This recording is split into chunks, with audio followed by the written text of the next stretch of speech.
Hello hello hello my mongoose and পঙ্গুস, তোরা কেমন আছিস? আশা করি ভালো আছিস। শুভ নববর্ষ সবাইকে, কারণ নববর্ষের পরেই তোরা হয়তো এই ভিডিওটা দেখছিস, তার জন্য শুভ নববর্ষ।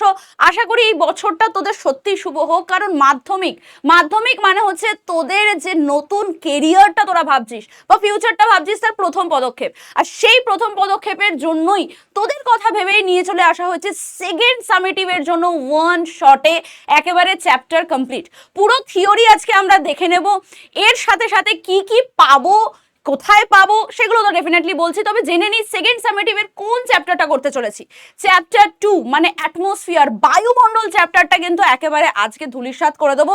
তো কতটা এক্সাইটেড সেটা তোরা কমেন্টে জানাবি। তার সাথে সাথে জেনে নেব যে এই যে ম্যাম পড়াবেন, এই যে আমরা ক্লাসটা করছি, কিন্তু এটা নোটসটা কোথায় পাবো? নোটসটা পাবো পিডব্লিউ বাংলা মাধ্যমিক 2027, এই যে কমন ব্যাচটা তোদের জন্য রয়েছে, যেখান থেকে তোরা ম্যারাথনেরও কিন্তু নোটসগুলো পেয়েছিলি, ঠিক সেইখানেই যদি এনরোলড থাকিস খুব ভালো কথা, যদি এনরোল না থাকিস তাহলে তাড়াতাড়ি করে চলে যা, এনরোল করে নি নিজেকে, এবং ফ্রিতে, এক্স্যাক্টলি ফ্রিতে এনরোল করবি, তারপরে কিন্তু তোরা ওখান থেকে পেয়ে যাবি তোদের নোটসগুলো। আচ্ছা, এবার তোদের মনে হতে পারে শুধুই নোটস পাবো, আর কিছু এক্সট্রা কিছু দেবেন না আমাদের জন্য, মানে এক্সট্রা নববর্ষের উপহার হিসেবে তোদের জন্য আমি দুটো জিনিস ভেবেছি। কি?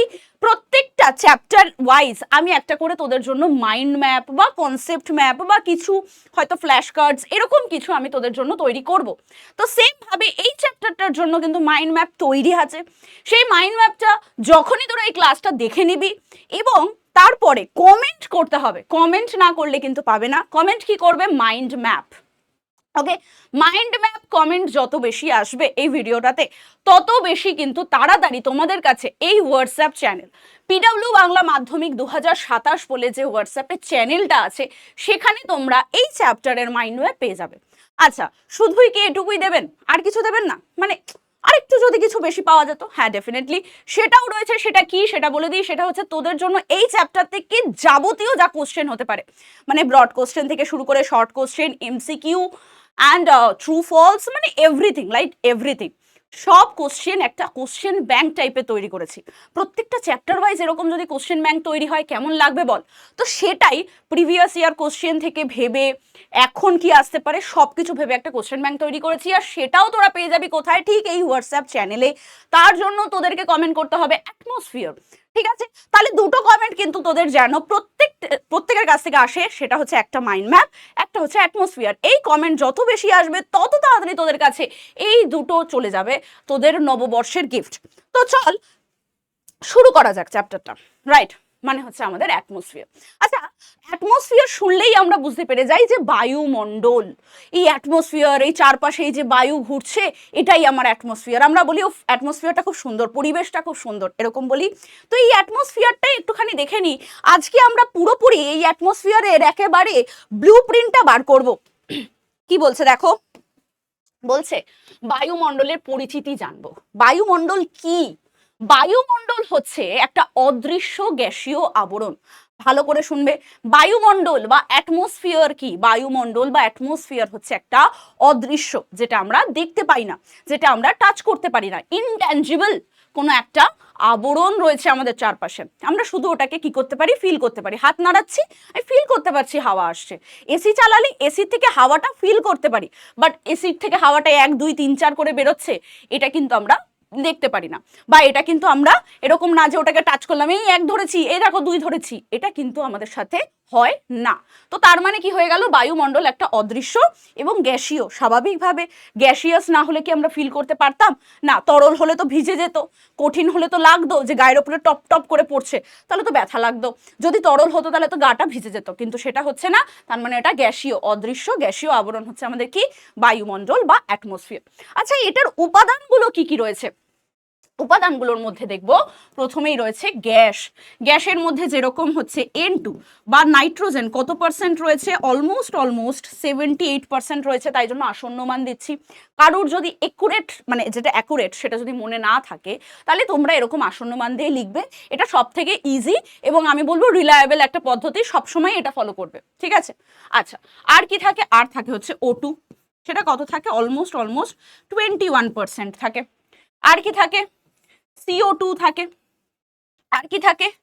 হাইড্রোজেন থাকে। আর কি থাকে? হিলিয়াম থাকে। এই সকল কিন্তু আমাদের কি থাকে, এই সকল গ্যাস আমাদের কোথায় প্রস্তুত থাকে? আমাদের থাকে হচ্ছে বায়ুমণ্ডলে থাকে। কোথায় আবার বলছি? বায়ুমণ্ডলে থাকে। তাছাড়া কি থাকে আমাদের? তাছাড়া থাকে আমাদের জলীয় বাষ্প, যেটাকে কি বলা হয় ইংলিশে? ময়েশ্চার। কি বলা হয়? ময়েশ্চার বলা হয়। বলা হয় না যে আজকে একটুখানি মানে ওয়েদারটা একটুখানি ময়েশ্চারাইজার লাগাই কেন? কারণ আমাদের বডি শুষ্ক যাতে না হয়ে যায়। যেখানে ময়েশ্চার কম, যেমন শীতকালে ময়েশ্চার কম, সেখানে কিন্তু কি হয়ে যায়? আমাদের বডি শুষ্ক হয়ে যায়। তার মানে ময়েশ্চার কম রয়েছে, মানে ওখানে বাতাসে জলীয় বাষ্পের পরিমাণ কম রয়েছে। গরমকালে কি হয়? গরমকালে ময়েশ্চারাইজার লাগালে আরো বেশি ঘামি। আমরা বলি না না না না লাগাবো না বাবা, গরম লাগছে। তেল লাগাই না বডিতে, বডি অয়েলটা লাগাই না আমরা। কেন লাগাই না? তার কারণ হচ্ছে অলরেডি জলীয় বাষ্প প্রচুর বেশি, ঘাম হচ্ছে, হ্যাঁ না, বডির থেকে কি হচ্ছে? বাষ্প বেরোচ্ছে, গরম তাপ। তো তার জন্য যেহেতু বায়ুতে জলীয় বাষ্প অতিরিক্ত পরিমাণে রয়েছে অলরেডি, তো তার জন্য আমরা কিন্তু কি করছি? বডি অয়েল বা ময়েশ্চারাইজারটা কমই লাগাচ্ছি, বাট লাগাবি। আচ্ছা, তার আর কি রয়েছে? সেটা হচ্ছে ধূলিকণা, যেটাকে ইংলিশে কি বলে? অ্যারোসোল বলে। আচ্ছা, এই দুটোর কাজ কি ম্যাম? এই যে জলীয় বাষ্প আর ধূলিকণার কাজ কি? এটা ধীরে ধীরে পড়বো, যখন আমরা হিট বাজেট পড়বো তখন আমরা জানতে পারবো এর কাজটা কি। আচ্ছা, আর একটা জিনিস এখানে আমরা দেখছি লেখা রয়েছে যে ভূপৃষ্ঠ থেকে যত উপরে যাব বায়ুর ঘনত্ব নাকি কমবে। এটা কেন? এটা কেন? আচ্ছা দেখো, মানে এখানে কি বলতে চাইছি আমার কথাটা, যত হাইট বাড়বে তত নাকি আমাদের যে বায়ুর ঘনত্ব রয়েছে, ঠিক আছে, ঘনত্ব যেটা রয়েছে সেটা কি হতে থাকবে? তত কমতে থাকবে। তার মানে যত হাইট কমবে ঘনত্ব তত বাড়তে থাকবে, হ্যাঁ না? ঘনত্ব বাড়া কমার মানেটা কি হয়? ঘনত্ব মানে হচ্ছে ভারটা, ঠিক আছে। তো ঘনত্ব কমছে মানে কি হচ্ছে? হালকা হচ্ছে। এখানে লিখছি, এখানে একটু উপর দিকে লিখি দাঁড়ায়। ঘনত্ব কম মানে কি? ঘনত্ব কম মানে হচ্ছে হালকা, আর ঘনত্ব বেশি মানে কি? ঘনত্ব বেশি মানে হচ্ছে ভারী, ঠিক আছে। আচ্ছা, ওপর দিকে যে মেঘটা থাকে সেটা কি হয়? সেটা এক জায়গা থেকে আরেকটা জায়গায় মুভ করছে এরকম করে, তাই তো? একটা জায়গা থেকে আরেকটা জায়গায় কি করছে? মুভ করছে, হ্যাঁ না? কিন্তু নিচের যে বালি থাকে, নিচে যে আমাদের ভূপৃষ্ঠে বালি থাকে, সেটা কি এখান থেকে এখানে উইদাউট কোনো বায়ু প্রবাহ মুভ করতে পারে? না, করতে পারে না। কোনো একটা পাথর রয়েছে, সেটা কি মুভ করতে পারে? না, করতে পারে না। তার মানে ওই পাথরটার ঘনত্ব বেশি, কিন্তু ওপরে যে মেঘ রয়েছে তার ঘনত্ব কম, হালকা, তাই জন্য মুভ করছে, ঠিক আছে। তার মানে উচ্চতা যত বাড়বে, যত পাহাড়ি এলাকার উপর দিকে যাব, তত কি হয়ে যাবে? বায়ুর ঘনত্ব কমতে থাকবে। বায়ুর ঘনত্ব কমে যাওয়া মানে হচ্ছে বায়ুর চাপ কমে যাওয়া। ঘনত্ব কমলে চাপও কমে। তো কি হচ্ছে? ঘনত্ব যদি কমছে, চাপ কমছে, তার মানে কি হচ্ছে? আমাদের বুকে দেখবি প্রেশার ফিল হয়। আমরা বুঝতে পারি বায়ুর চাপ কমছে বলে আমরা তখন কি করি? আমাদের শ্বাস নিতেও কষ্ট হয়। ওই জন্য যত পাহাড়ি এলাকা উপরে, পাহাড়ের দিকে উপরে যাবি, তত তো শ্বাসকষ্টটাও হবে, রাইট? চল, এবার আমরা দেখবো, এখানে সেটাই লেখা রয়েছে, দেখো, ওয়াটার ভেপার, এটা হচ্ছে পার্টিকুলার ম্যাটার, কিছু কিছু ধূলিকণা রয়েছে। এগুলো কেন এসেনশিয়াল সেগুলো আমরা ডেফিনেটলি হিট বাজেটে জানবো। আর এখানে গ্যাসগুলোও রয়েছে, এখানে আর্গন, এগুলোও কিছু কিছু রয়েছে, নাইট্রোজেন রয়েছে, দেন আমাদের অক্সিজেন রয়েছে, সেগুলোই কিন্তু এখানে লেখা রয়েছে এবং বলেছে ভূপৃষ্ঠ থেকে যত উপরের দিকে যাব বায়ুর ঘনত্ব তত কমবে, ঠিক আছে। আচ্ছা, এবার আমরা দেখবো হচ্ছে বায়ুমণ্ডলের পরিচিতি বা বায়ুমণ্ডলের স্তরগুলো দেখবো, ঠিক আছে। কি দেখবো? বায়ুমণ্ডলের স্তরগুলো দেখব। দাঁড়াও, চলো এবার সুন্দর করে দেখে নিই। প্রথম কি রয়েছে? প্রথমে রয়েছে আমাদের ট্রোপোস্ফিয়ার। কি রয়েছে আমাদের? ট্রোপোস্ফিয়ার।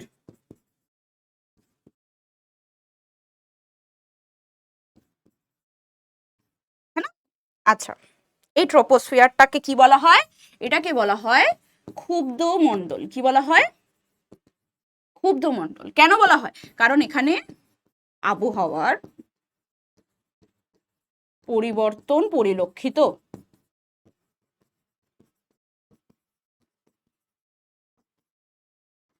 আর এখানে কি হয়? আমাদের এখানে যাত্রী প্লেন যেটা রয়েছে সেটাও কিন্তু এখানেই চলে। এই যে আমি যখন নয়ডার থেকে যখন কলকাতা যাই, তখন তোরা বলিস ম্যাম কলকাতা এসছেন, খুব ভালো, তখন আমি এরকম ফ্লাইটেরও ছবি দিই। ফ্লাইটটা কোথায় চলছে? ট্রোপোস্ফিয়ারে চলছে। আচ্ছা, এটা কত উচ্চতা অবধি আছে? উচ্চতাটা রেগে লিখছি, এটা হচ্ছে আমাদের মানে ভূপৃষ্ঠ থেকে 12 থেকে 18 কিলোমিটার উচ্চতাতে রয়েছে। 12 থেকে 18 কিলোমিটার উচ্চতাতে রয়েছে, ঠিক। চলো এইবার কি দেখব, এর ওপরে কি রয়েছে, স্ট্র্যাটোস্ফিয়ার রয়েছে। কি রয়েছে, স্ট্র্যাটোস্ফিয়ার রয়েছে।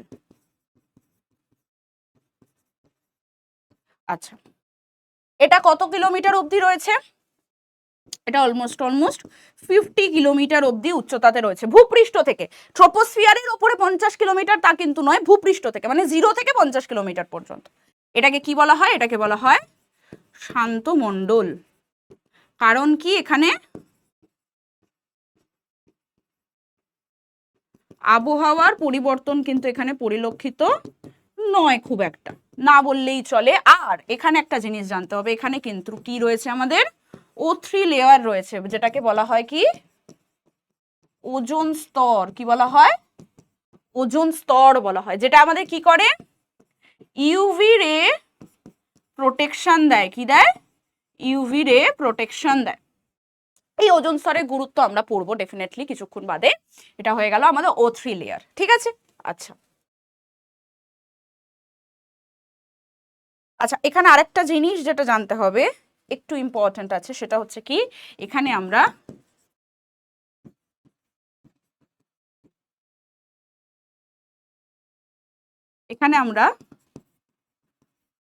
মৌতিক মেঘ দেখতে পাই। কি দেখতে পাই, মৌতিক মেঘ, মানে হচ্ছে মুক্তোর মতন সাদা সাদা এরকম পুরো একদম গোল গোল এরকম মেঘ যেটা দেখতে পাওয়া যায়, সেটা কোথায় দেখতে পাওয়া যায়, সেটা দেখতে পাওয়া যায় স্ট্র্যাটোস্ফিয়ারে দেখতে পাওয়া যায়।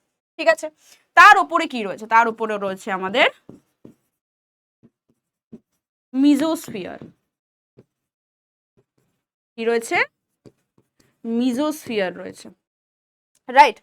আচ্ছা, এখানে আমরা দেখব মিজোস্ফিয়ারে কি দেখা যায়, দেখা যায় হচ্ছে আমাদের উল্কাপাত বা মিটিওরস দেখতে পাওয়া যায়। কি দেখতে পাওয়া যায়, মিটিওরস দেখতে পাওয়া যায়। ঠিক আছে, আচ্ছা এখানে আমরা একটা মেঘ দেখতে পাই, সেটা হচ্ছে নৈশদ্যুতি মেঘ দেখতে পাই। কি দেখতে পাই, নৈশদ্যুতি মেঘ দেখতে পাই, মানে হচ্ছে কি রাত্রিবেলা এখান থেকে আলো জ্বলে মনে হচ্ছে, সেটাকে বলা হচ্ছে নৈশদ্যুতি মেঘ। আর এই মিজোস্ফিয়ারটা কত অবধি থাকে, প্রায় 90 কিলোমিটার অবধি উঁচু থাকে। ঠিক আছে, আচ্ছা এর ওপরে কি রয়েছে আমাদের, এর ওপরে আমাদের রয়েছে থার্মোস্ফিয়ার। কি রয়েছে, থার্মোস্ফিয়ার।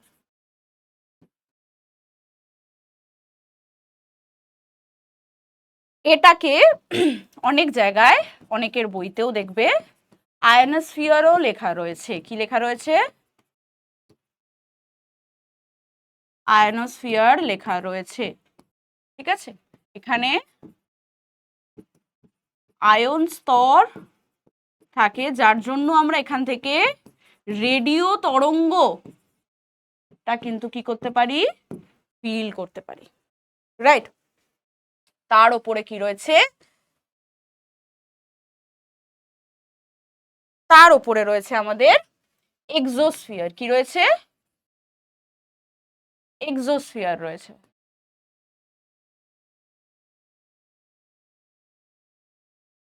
এটা পড়ে নিলেই, মানে এই চার্টটা পড়ে নিলেই আমাদের কিন্তু পুরো স্তরটাই আমাদের কিন্তু এখান থেকে পড়া হয়ে যাবে। এক্সোস্ফিয়ার রয়েছে, এক্সোস্ফিয়ারে কি রয়েছে, এক্সোস্ফিয়ার মানেই হচ্ছে এটা হচ্ছে উষ্ণতম মণ্ডল। ঠিক আছে, অ্যাটমসফিয়ারে উষ্ণতম মণ্ডল হচ্ছে এক্সোস্ফিয়ার। এখানে মেনলি কি হয়ে যায়, এখানে স্যাটেলাইট এগুলো চলে। ঠিক আছে, আচ্ছা তার উপরে কি রয়েছে আমাদের, তার উপরে রয়েছে আমাদের ম্যাগনেটোস্ফিয়ার।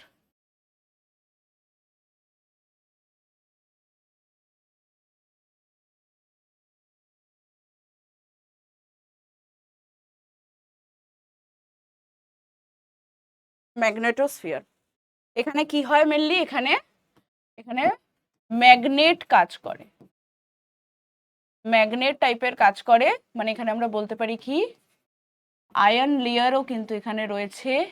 এখানে আয়রন রিচ হয়, এটা কি হয়, আয়রন রিচ হয়, মানে এখানে আয়রন খুব বেশি থাকে। ঠিক আছে, আয়রন এখানে খুব বেশি থাকে। আর এখান থেকে কিন্তু আমরা কি জানি, এখান থেকে আমাদের কিন্তু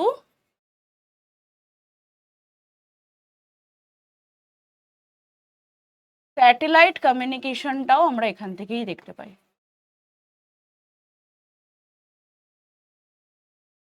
ঠিক আছে, আচ্ছা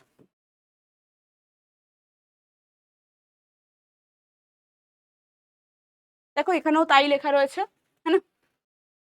এটা লিখে দিই এক সেকেন্ড। এটা কত? এটা হচ্ছে আমাদের 800 কিলোমিটার পর্যন্ত, এটা হচ্ছে 1000 থেকে 1200 কিলোমিটার পর্যন্ত, আর এটা হচ্ছে 1300 অ্যান্ড অ্যাবভ, মানে তারও উপরে আছে।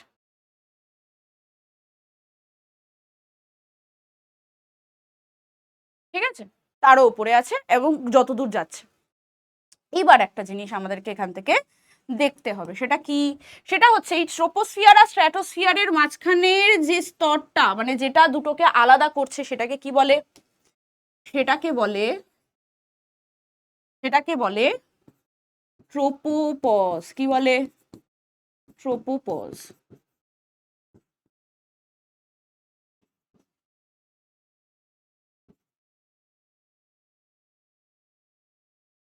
ঠিক আছে, এটাকে বলে ট্রোপোপজ। এই যে স্ট্র্যাটোস্ফিয়ার আর মিজোস্ফিয়ারের মাঝখানে রয়েছে, সেটাকে কি বলে? সেটাকে বলে স্ট্র্যাটোপজ।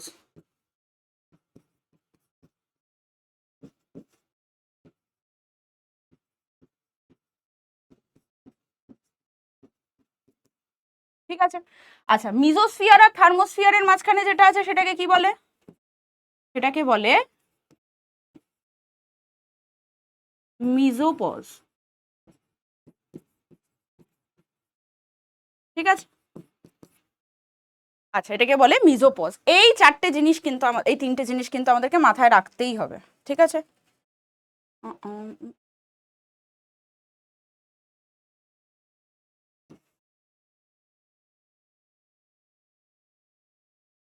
মাথায় থাকবে এই তিনটে জিনিস। আচ্ছা এবার একটা জিনিস বলি, সেটা হচ্ছে আমরা জানি যত উচ্চতা বাড়বে তত কি হয়ে যাবে? আমাদের তাপমাত্রা, বা যেটাকে আমরা বলতে পারি উষ্ণতা, সেটা কি হবে? তত কমবে। ঠিক আছে, যত উচ্চতা বাড়বে তত উষ্ণতা কমবে, যত উচ্চতা বাড়বে তত উষ্ণতা কমবে। এই যে ফেনোমেনাটা,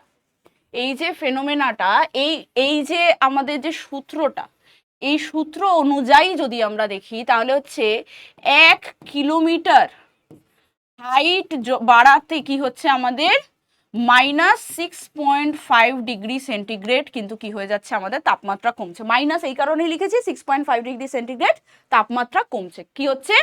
1 কিলোমিটার হাইট বাড়ছে, তাতে কি হয়ে যাচ্ছে? আমাদের মানে 6.5 ডিগ্রি সেন্টিগ্রেড তাপমাত্রা কমছে। এই জিনিসটাকে কি বলা হয়? এই জিনিসটাকে বলা হয় নর্মাল ল্যাপস রেট। কি বলে? নর্মাল ল্যাপস রেট, है ना? স্বাভাবিক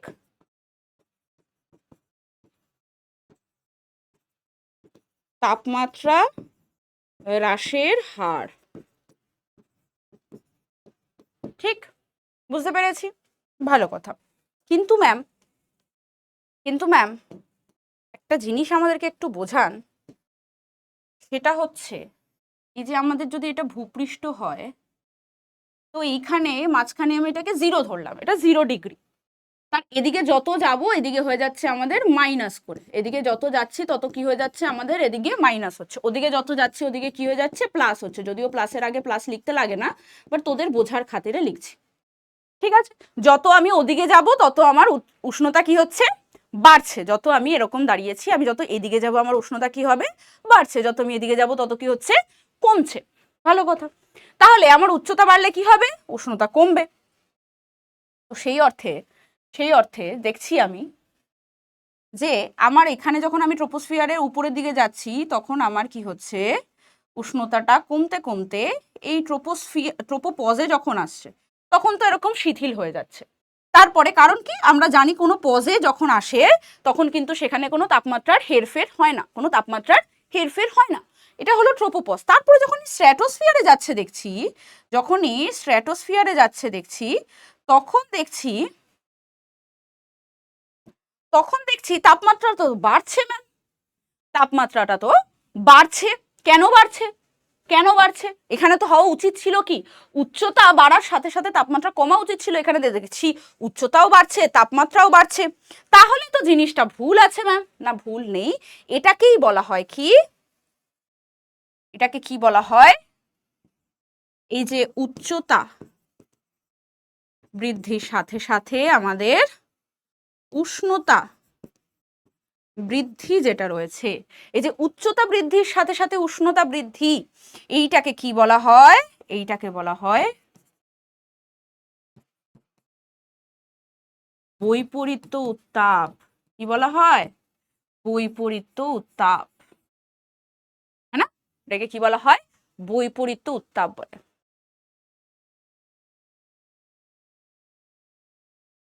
উচ্চতা বৃদ্ধির সাথে সাথে উষ্ণতাও বাড়ছে, এটাকে কি বলা হচ্ছে? বৈপরীত্য উত্তাপ বলছে। তার মানে এখান থেকে আমরা কয়েকটা জিনিস অলরেডি জেনে গেলাম। একটা কি জানলাম? বৈপরীত্য উত্তাপ জানলাম। একটা কি জানলাম? নর্মাল ল্যাপস রেট, যেটাকে বলা হয় স্বাভাবিক তাপমাত্রার হার, জেনেছি। ঠিক আছে, আর একটা কি জেনেছি আমরা, সেটা কি 1 কিলোমিটার হাইট বৃদ্ধিতে -6.5 ডিগ্রি সেন্টিগ্রেড করে কি হবে? তাপমাত্রা কমবে, এটা জেনেছি আমরা। এখানে কিন্তু অনেকগুলো কি জেনেছি, আমরা জেনেছি ট্রোপোপজের ব্যাপারে জেনেছি, আমরা এখানে স্ট্র্যাটোপজের ব্যাপারে জেনেছি, আমরা এখানে মিজোপজের ব্যাপারে জেনেছি, আমরা এখানে মিজোস্ফিয়ারের ব্যাপারে জেনেছি, আমরা স্ট্র্যাটোস্ফিয়ারের ব্যাপারে জেনেছি, আমরা ট্রোপোস্ফিয়ারের ব্যাপারে জেনেছি, থার্মোস্ফিয়ার, এক্সোস্ফিয়ার অ্যান্ড ম্যাগনেটোস্ফিয়ারের ব্যাপারে জেনেছি। রাইট, এটা সুন্দর করে খাতার মধ্যে বানিয়ে নেবো, আর খাতার মধ্যে বানিয়ে নিলেই কিন্তু আমাদের হয়ে যাবে কি তৈরি। কি তৈরি হয়ে যাবে আমাদের? বায়ু মণ্ডলের স্তর, এই পুরোটা তৈরি হয়ে গেল। রাইট, এই পুরোটা কি হলো আমাদের? তৈরি হয়ে গেছে।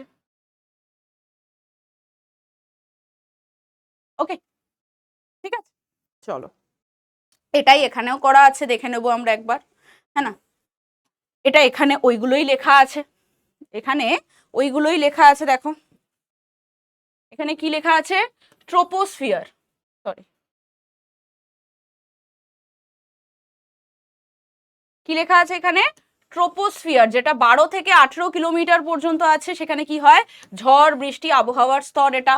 তারপরে স্ট্র্যাটোস্ফিয়ার, যেটা 50 কিলোমিটার পর্যন্ত গেছে, এখানে আবহাওয়া শান্ত, এখানে ওজোন স্তর দেখতে পাওয়া যায়। মিজোস্ফিয়ারে উল্কাপাত দেখতে পাওয়া যায়, মিটিয়ার্স। আয়নোস্ফিয়ার বা থার্মোস্ফিয়ারে রেডিও তরঙ্গ দেখতে পাওয়া যায়। এক্সোস্ফিয়ারে কি দেখতে পাওয়া যায়? হাইড্রোজেন হিলিয়াম স্তর দেখতে পাওয়া যায়। আর ম্যাগনেটোস্ফিয়ারে কি দেখতে পাওয়া যায়? চার্জযুক্ত কণার স্তর বা বলয় দেখতে পাওয়া যায়। এটা এখানে লেখা রয়েছে, এটা এখানে দেখো করেও দেওয়া আছে, উচ্চতার ভিত্তিতে সুন্দর করে করে দেওয়া আছে, একবার ভালো করে দেখে নেব। ওজোন স্তরের গুরুত্বতে এবার চলে এসেছি আমরা। কোথায় এসেছি? ওজোন স্তরের গুরুত্বতে। এটা কোথায় দেখতে পাওয়া যায়? স্ট্র্যাটোস্ফিয়ারে দেখতে পাওয়া যায়। এটা অতি বেগুনি রশ্মি, যেটাকে বলা হয় ইউভি রে, সেটার থেকে কি দেয় আমাদেরকে? প্রোটেকশন দেয়, আমাদেরকে জীবজগৎকে রক্ষা করে। তারপরে কি বলছে? এটা ক্ষয় হয়ে গেলে কি হবে? আমাদের স্বাস্থ্য ও পরিবেশের ক্ষয় হবে। কি হবে? স্বাস্থ্য ও পরিবেশের ক্ষয় হবে। ঠিক আছে, আচ্ছা। তারপরে বলছে এই যে বাংলায় যে ওজোন হোল বা ওজোন গর্ত বা ওজোন গহ্বর বলছি, এটাকে কিন্তু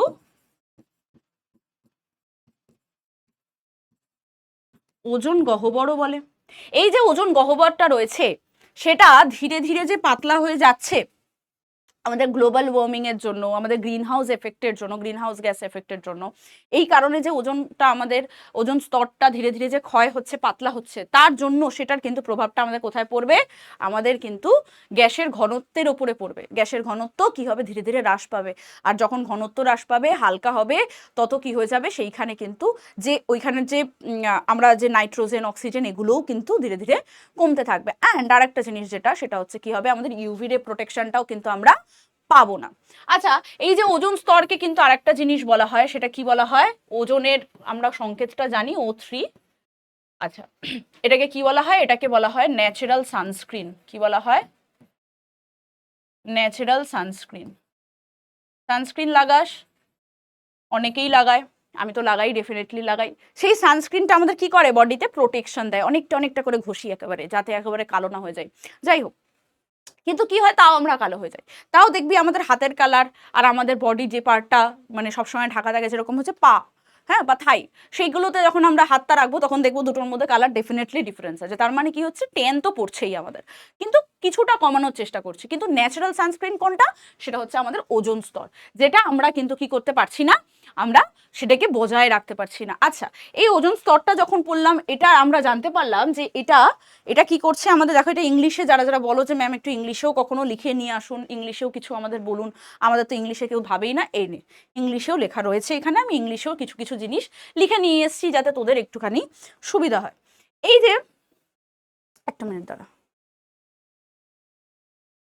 আচ্ছা, এই যে ওজোন স্তরটা, ওজোন গহ্বরটা দেখলাম, এই যে ওজোন গহ্বরটা প্রথম কোথায় দেখতে পাওয়া গেছিল? প্রথম কোথায়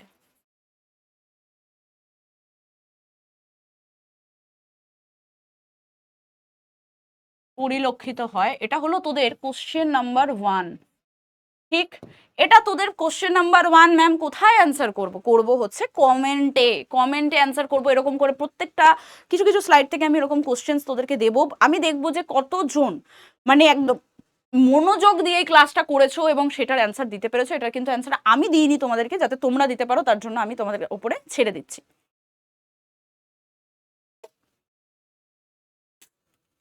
ওকে, চল, এটা এখানে করে দেওয়া আছে। এবার আমি যে বললাম, এই যে ওজোন স্তরটা বা ওজোন যে লেয়ারটা রয়েছে, O3 লেয়ারটা রয়েছে, এটার কি হচ্ছে? ডিপ্লিশন হচ্ছে বা এটা ক্ষয় হচ্ছে।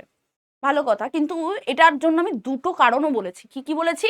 একটা গ্লোবাল ওয়ার্মিং বলেছি, মানে বিশ্ব উষ্ণায়ন বলেছি, আর একটা কি বলেছি? গ্রিন হাউস এফেক্ট বলেছি, তাই তো? গ্রিন হাউস গ্যাস এফেক্ট বলেছি।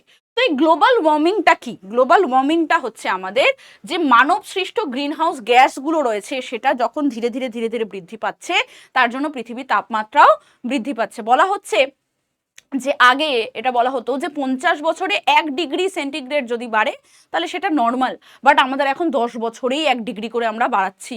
তো এখন যদি আমরা দেখি, আমি যখন পড়েছিলাম, আমাদের যখন জিওগ্রাফি বই ছিল, তখন ছিল হচ্ছে উষ্ণতম জায়গাটা হচ্ছে আফগানিস্তানের কোন একটা জায়গার নাম ছিল, পাকিস্তানের ইস্তাম্বুল বা আফগানিস্তানের কিছু একটা এরকম, নামটা তো আমি ভুলে গেছি, বাট এরকম একটা কিছু জায়গার নাম ছিল যেটা হচ্ছে সব থেকে উষ্ণতম জায়গা বলে, এবং সেখানের টেম্পারেচার লেখা ছিল 52 ডিগ্রি সেন্টিগ্রেড। ঠিক আছে, এবার এখন দেখতে গেলে এরকম দিল্লিতেও কিছু কিছু জায়গা হয়ে গেছে, হিট জোন হয়ে গেছে, যেখানে কিছু দিনের জন্য বা কিছু ঘন্টার জন্য কিন্তু 52 ডিগ্রিও চলে যাচ্ছে। তার মানে ভাব যে আমরা আর তাহলে আফগানিস্তানের সাথে কি কথা বলবো, সেখানে তো বোধহয় পুড়ছে, হ্যাঁ না? সেখানে 70-80 ডিগ্রি হয়তো হয়ে যাচ্ছে। তো সেই জন্য বলছে যে তার মানে কতটা টেম্পারেচার বেড়ে গেছে। যখন আমি পড়েছিলাম, যখন আমি পড়াচ্ছি, দুটোর মধ্যে ডিফারেন্সে কতটা টেম্পারেচার বেড়ে গেছে, কতটা টেম্পারেচার ডিফারেন্স হয়ে গেছে। তো তোদের জন্য একটা প্রশ্ন, কোশ্চেন নাম্বার 2, কোশ্চেন নাম্বার 2, এগুলো কুইজের কোশ্চেন, ঠিক আছে? কোশ্চেন নাম্বার 2 হচ্ছে পৃথিবীর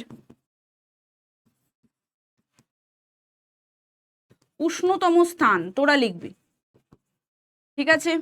একটা দিয়েছি ওজোন গহ্বর প্রথম কোথায় পরিলক্ষিত হয়েছে। 2 নম্বর কোশ্চেন দিলাম হচ্ছে পৃথিবীর উষ্ণতম স্থান কোনটি এখন দাঁড়িয়ে, এবং তার টেম্পারেচার ডেফিনেটলি লিখবি, ঠিক? আচ্ছা, CO2 তো আমরা জানি, এটা তো আমাদের পরিবেশেই রয়েছে, অথচ একটা এমন একটা গ্যাস রয়েছে যেটা মানব সৃষ্ট, সেটা কি? সেটা হচ্ছে CFC। CFC এর ফুল ফর্ম কি ম্যাম? CFC কি হয়? CFC মানে হচ্ছে ক্লোরো ফ্লুরো কার্বন। কি লিখলাম? Chloro fluoro carbon. আচ্ছা, এটা কোথায় দেখতে পাওয়া যায়? সিএফসিটা আমরা কোথা থেকে পাই? এটা পাই হচ্ছে রেফ্রিজারেটর,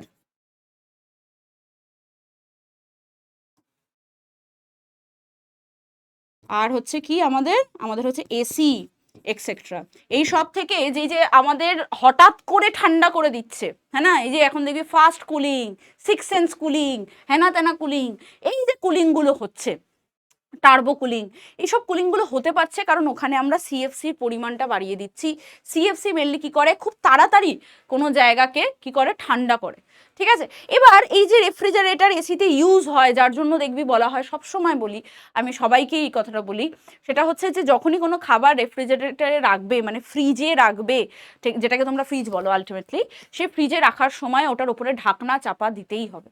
কেন, যদি তুমি ঢাকনা চাপা না দাও, কখনো ওই জিনিসটা ডাইরেক্ট টেস্ট করে দেখবে একটা একটু স্মেলটা অন্যরকম হয়, হ্যাঁ না, ওই খাবারটার টেস্টটা কিন্তু বদলে যায়। তার কারণ হচ্ছে ওইখানে ওই গ্যাসটা ঢুকে গেছে, ওই গ্যাসটা ডাইরেক্ট খাওয়াটা ঠিক না, ফ্রিজ থেকে ডাইরেক্ট বার করেই কিন্তু ওই জিনিসটা খাওয়াটা ঠিক নয়, কিছুক্ষণ বাইরে রাখতে হয়, তারপরে ওটাকে গরম করতে হয় যাতে ওই গ্যাসটা ওইখান থেকে সরে যায়। দেন তুমি ওটাকে গরম করলে কি হবে, ওটার যে সাইড এফেক্টসগুলো রয়েছে সেগুলোও সরে গেল, অ্যান্ড দেন তারপরে তুমি ওটা খাও, তাহলে তোমার জন্য ঠিক। আদারওয়াইজ কিন্তু ওইটা ধীরে ধীরে ধীরে ধীরে আমাদের কি করে, শরীরে নানান ক্ষতি করে। এই জন্যই কোল্ড ড্রিঙ্কস বা যে কোনো ধরনের যে ড্রিঙ্কসগুলো রয়েছে, যেগুলো আমরা ফ্রিজে রাখছি আর ফ্রিজ থেকে বার করে ডকডক করে খেয়ে নিচ্ছি, তো সেটাতে কি হচ্ছে না, দেখবি বেশিরভাগ ক্ষেত্রে বলা হয় যে কোল্ড ড্রিঙ্কস খেতে খেতে খেতে খেতে মানুষজন মোটা হয়ে যাচ্ছে, ফাস্ট ফুড খেলে মোটা হয়ে যাচ্ছে। কোল্ড ড্রিঙ্কস খেলে মোটা কেন হয়ে যাচ্ছে, কারণ তার ভিতরে ওই গ্যাসটা ঢুকছে, তার ভিতরটা কিন্তু ফাঁপা, কিন্তু গ্যাসে ভরে গেছে। ওকে, তো সিএফসি ক্লোরোফ্লুরো কার্বন, এটাও কিন্তু একটা খুব বড়, মিথেন যেটা হচ্ছে আমাদের CH4 মিথেন, হ্যাঁ না, সেটাও আমাদেরই কিন্তু তৈরি, বায়োগ্যাস থেকে তৈরি হচ্ছে। অ্যান্ড নাইট্রাস অক্সাইড মানে হচ্ছে কি NO2, ঠিক আছে, নাইট্রাস অক্সাইড, এগুলো সবগুলোই কিসের জন্য দায়ী, গ্লোবাল ওয়ার্মিং এর জন্য দায়ী। তাছাড়া আর কি কারণ রয়েছে গ্লোবাল ওয়ার্মিং এর, আর কি কারণ রয়েছে, যেমন হচ্ছে ডিফরেস্টেশন মানে বৃক্ষছেদন, কি বলছে, বৃক্ষছেদন একটা খুব বড় কারণ, এই যে গাছপালা কেটে ফেলছি আমরা, সেটা একটা খুব বড় কারণ। আর কি কারণ রয়েছে, আর কারণের মধ্যে দেখবো আমরা শিল্পায়ন,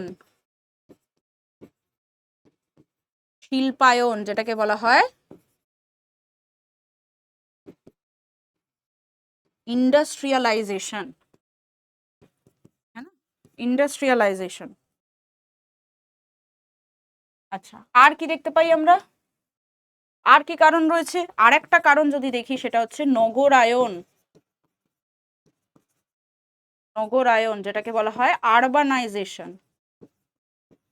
এই যে এতগুলো কারখানা তৈরি হচ্ছে, কারখানাতে কাজ করার লোকও দরকার, সেই লোকগুলো কোথায় থাকবে, শহর অঞ্চলের শহরতলিতে থাকবে, এবং সেখানে বস্তি ক্রিয়েট হচ্ছে। এই রিসেন্টলি আমি নয়ডার কাছে থাকি, তো এইখানেই গাজিয়াবাদে একটা রিসেন্ট ঘটনা ঘটেছে। সেই ঘটনাটা হচ্ছে যে 500খানা ছোট ছোট ছোট ছোট এরকম ঝুপড়ি, যেটাকে বস্তি বলা যেতে পারে, সেখানে যারা থাকতো, যারা মানে ডেলি ওয়েজেসে কাজ করে, রাস্তাঘাটে যে রাস্তা তৈরি হয় বা এমনি এরকম ধরনের কাজবাজগুলো যারা করে ডেলি ওয়েজেসে, মানে রোজই রোজকার পয়সা পাচ্ছে, সেই রকম মানুষ 500খানা বাড়ি এরকম ছিল।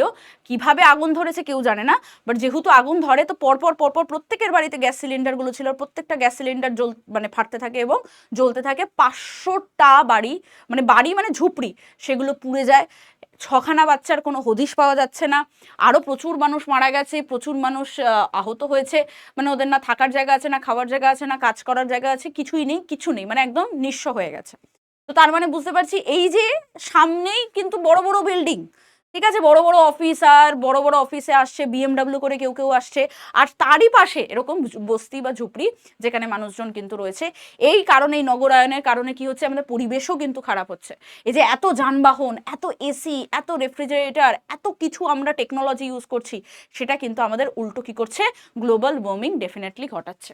আর কি বলছে, বরফ গলে যাচ্ছে, হ্যাঁ না, বরফ গলে গেলে কি হচ্ছে, আমাদের উল্টোভাবে যদি দেখি, আমরা যদি ফার্স্ট চ্যাপ্টারটা মনে করি, তাহলে আমরা মনে করতে পারবো বরফ গলে গেলে কি হয়ে যাচ্ছে, আমাদের সমুদ্র পৃষ্ঠের যে তল, নিচের তল, সেটা উপরে উঠে যাচ্ছে, সমুদ্র তলটা উচ্চতা বৃদ্ধি পাচ্ছে, উচ্চতা বৃদ্ধি পাচ্ছে, ফলে কি হচ্ছে, আমাদের যে সুন্দরবন এলাকা বা এরকম ধরনের যে নিম্নভূমি এলাকাগুলো, সেগুলো জলে নিমজ্জিত হয়ে যাচ্ছে, ওইখানের যে দ্বীপগুলো ছিল সেগুলো কি হয়ে যাচ্ছে, জলে নিমজ্জিত হচ্ছে। তার মানে শুধুমাত্র যে আমাদের গ্লোবাল ওয়ার্মিং এর জন্য যে শুধু শহরাঞ্চলের মানুষজনেরই কষ্ট হচ্ছে তা না, গ্রামীণ অঞ্চলের মানুষেরও কষ্ট হচ্ছে।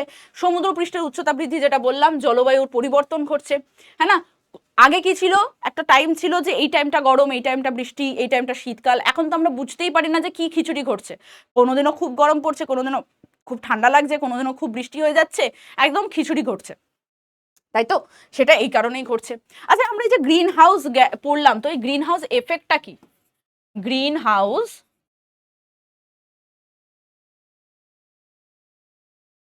এফেক্টটা কি? গ্রিন হাউস এফেক্টটা হচ্ছে মেনলি কিছুই নয়, আমাদের এই যে আমরা যখন হিট বাজেটটা পড়বো এই পরেই পড়বো, যেটা হচ্ছে কি যে এই যে সূর্য কিরণটা আসছে, আমাদের সৌর কিরণটা আসছে, সেটা এই যে ধূলিকণা বা জলীয় বাষ্প রয়েছে সেটাতে কিছুটা জিনিস, কিছুটা পরিমাণ কি হয়, ওই যে সূর্য কিরণটা কিছুটা আটকে যায়, কিছুটা কি হয় আটকে যায়। কেন আটকে যায়?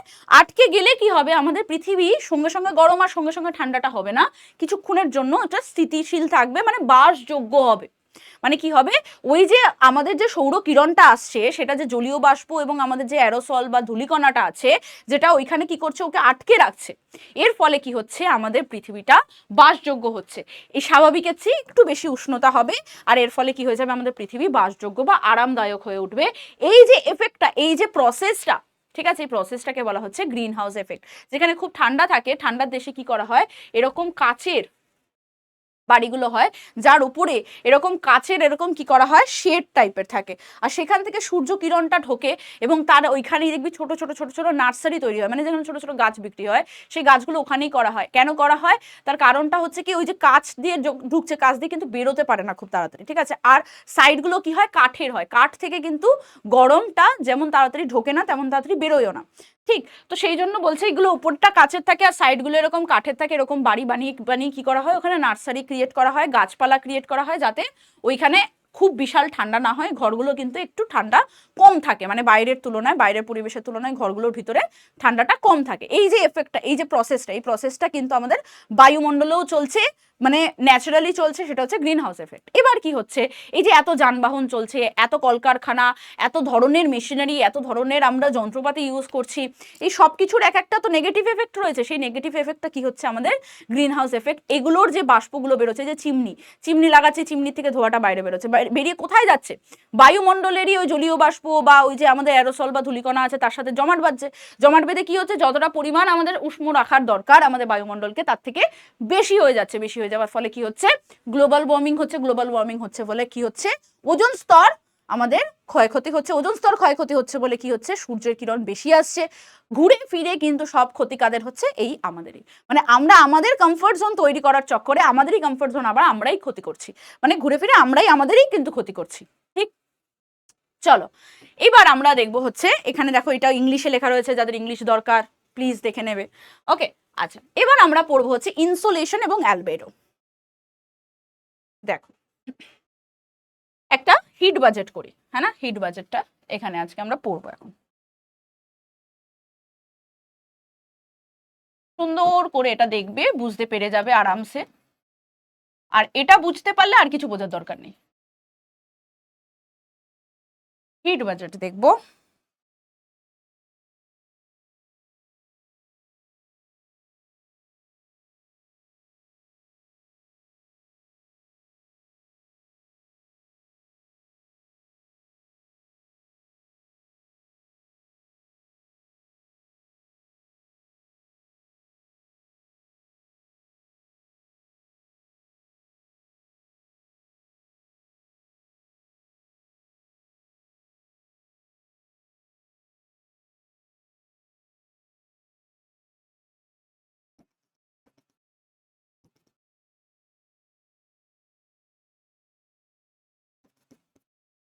সুন্দর করে একটু আঁকি, অনেকদিন আঁকা টাকা হয় না তো তার জন্য আর কি। যাই হোক, এটা কি আমাদের সূর্য, সূর্য থেকে কি আসছে, আমাদের সানলাইট আসছে। সূর্য থেকে কি আসছে, আমাদের সানলাইট আসছে, সূর্য কিরণ আসছে। এই যে সূর্য থেকে আগত সৌর কিরণটা রয়েছে, এই যে সূর্য থেকে আগত সৌর কিরণ রয়েছে, যেটা কত পার্সেন্ট, যেটা হচ্ছে 100%, এটাকেই কি বলা হয়, এটাকেই কি বলা হয়, এটাকেই বলা হয় আমাদের ইনসোলেশন। কি বলা হয়, ইনসোলেশন।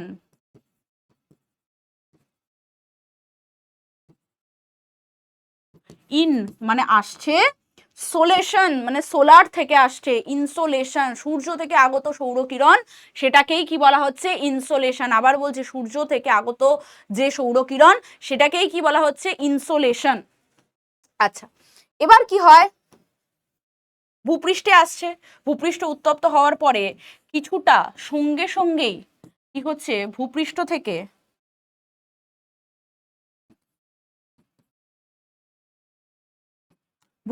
থেকে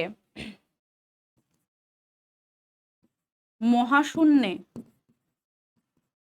ফিরে যায়।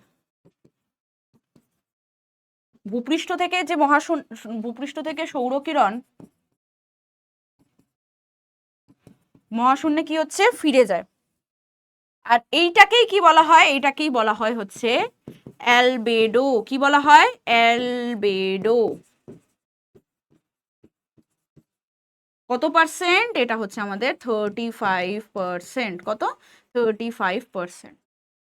আচ্ছা, এই যে আমাদের ভূপৃষ্ঠে আসলো, এই যে আমাদের ভূপৃষ্ঠে আসলো, এটা তো আমাদের ভূপৃষ্ঠ। এই যে ভূপৃষ্ঠতে আসলো, তো ভূপৃষ্ঠকে কতটা গরম করছে? ভূপৃষ্ঠকে উত্তপ্ত করে কত পার্সেন্ট? এই 100%-এর মধ্যে উত্তপ্ত করে হচ্ছে আমাদের 51%। কত? 51%। তাহলে বাকি কত থেকে যাচ্ছে আমাদের? বাকি কত থেকে যাচ্ছে? ম্যাথ তো আমরা জানি, 49% হলো। কত?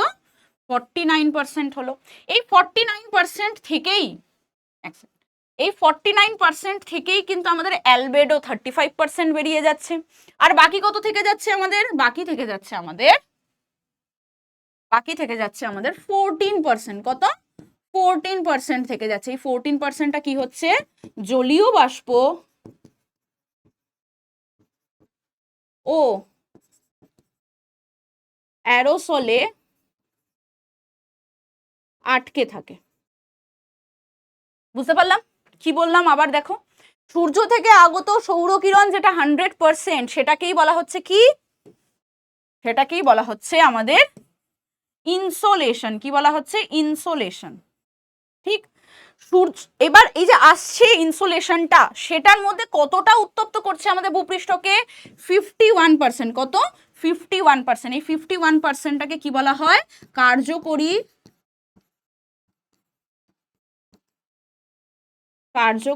সৌর কিরণ বলা হয়। কি বলা হয়? কার্যকরী সৌর কিরণ বলা হয়। তারপরে বাকি কতটা থেকে যাচ্ছে? 49%। এই 49%-এর মধ্যে সঙ্গে সঙ্গে ভূপৃষ্ঠ থেকে সৌরকিরণ যেটা মহাশূন্যে ফিরে যাচ্ছে, সেটাকে কি বলা হচ্ছে? অ্যালবেডো। কি বলা হচ্ছে? অ্যালবেডো। সেটা কত পার্সেন্ট? 35%। আর বাকি কত থেকে যাচ্ছে তাহলে? 14%, যেটা কি হচ্ছে? যেটা আমাদের জলীয় বাষ্প ও অ্যারোসলে আটকে থেকে যাচ্ছে। ভালো কথা। এই যে কার্যকরী সৌর কিরণ যেটা 51% রয়েছে, এটা কি হয়? এটা কি তাহলে এরকম ভাবেই থেকে যায়? না, এরকম ভাবে থাকে না। এটা কি হয়? এটা 3টে ভাগে রাতের বেলা আমাদের কি হয়? আমাদের ভূপৃষ্ঠ থেকে এটাও ফিরে চলে যায়। কিরকম ভাবে যায়? 23%, 17%, 11%।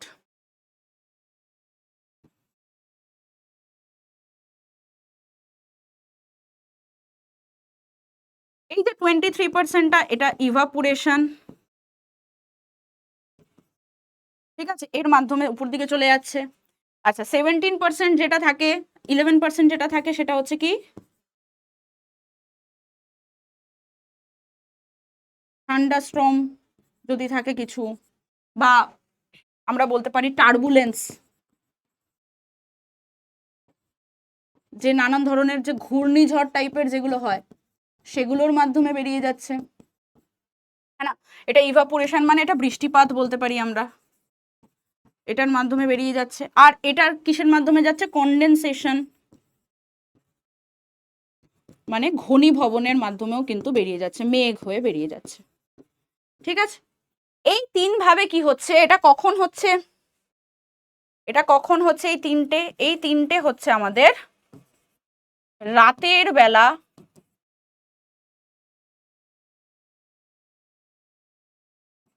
মহাশূন্যে ফিরে যায়। রাতের বেলা মহাশূন্যে ফিরে যায় বলে একে কি বলা হয়? একে বলা হয় পার্থিব সৌর বিকিরণ। ঠিক আছে, পার্থিব সৌর বিকিরণ বলা হয়। তার মানে আমরা এখান থেকে কি কি ধরনের দেখতে পেলাম?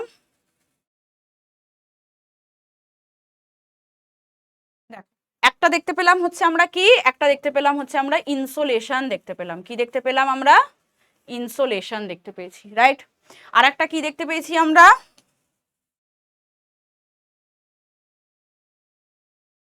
আরেকটা দেখতে পেয়েছি আমরা অ্যালবেডো। কি দেখতে পেয়েছি আমরা? Albedo, right. আচ্ছা, আমরা আর কি দেখতে পেয়েছি? আর আমরা দেখতে পেয়েছি হচ্ছে কার্যকরী সৌরকিরণ। সেটা কোনটা? এই 51%। এটাই আবার আরেকটা নামে পরিচিত। সেটা কি? সেটা হচ্ছে আমাদের পার্থিব সৌর বিকিরণ। কি নাম? পার্থিব সৌর বিকিরণ। এই চারটে জিনিস আমাদের মনে থাকবে ডেফিনেটলি ম্যাম, মনে তো থাকতেই হবে, হ্যাঁ না? তো এখান থেকেই আমরা জেনে গেলাম ইনসুলেশন কি, অ্যালবেডো কি, বাকি কিভাবে কি যাচ্ছে না যাচ্ছে সবকিছু। ইজি, খুব সুন্দর লাগছে দেখতে না পেজটা? আমার তো বেশ মিষ্টি লাগছে দেখতে। তোরা একদম একদম পুচকি পুচকি সেই বাচ্চাদেরকে এরকম এঁকে এঁকে বোঝায় সেরকম আঁকা হয়ে গেছে। চলো, এটা বোঝা হয়ে গেছে, এটা এখানে সেটাই রয়েছে। এবার আমরা দেখবো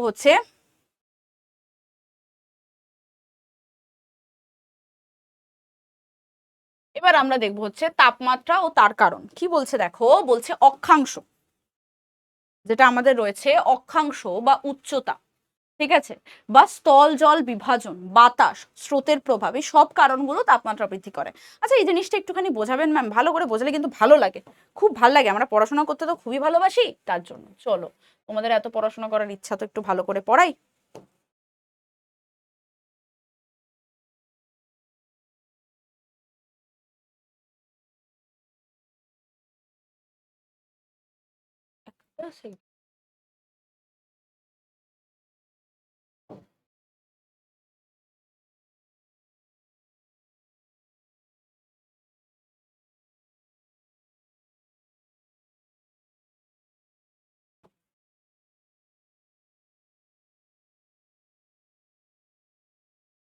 চলো দেখে নেওয়া যাক কি বলছে দেখো। এই যে হোয়াইট কালারটা রয়েছে, এটা হচ্ছে 0 ডিগ্রি ইকুয়েটার। কি এটা? ইকুয়েটার বা নিরক্ষরেখা। এটা হচ্ছে ইকুয়েটার বা নিরক্ষরেখা। সূর্য কোথায় আছে ম্যাম? সূর্য এখানে রয়েছে। সূর্যকে আমরা ছাড়তে পারি না। সূর্য কি দিচ্ছে এখানে আমাদেরকে? Direct Sunlight. কি দিচ্ছে? Direct Sunlight.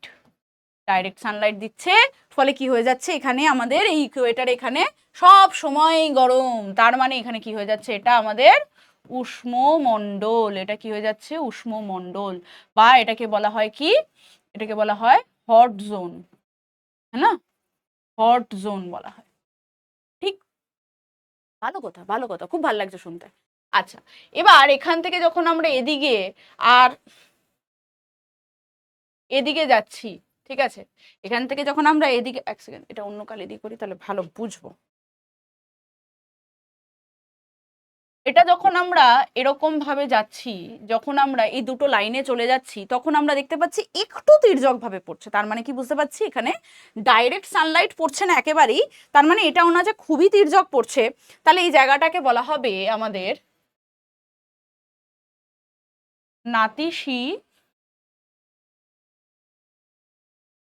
নাতিশীতোষ্ণ মণ্ডল, হ্যাঁ না? আর যদি খুব প্রপারলি বলি তাহলে এটা হয়ে যাবে কর্কটীয় নাতিশীতোষ্ণ মণ্ডল, তাই তো? আর তার নিচেরটা কি হয়ে যাবে? মকরীয়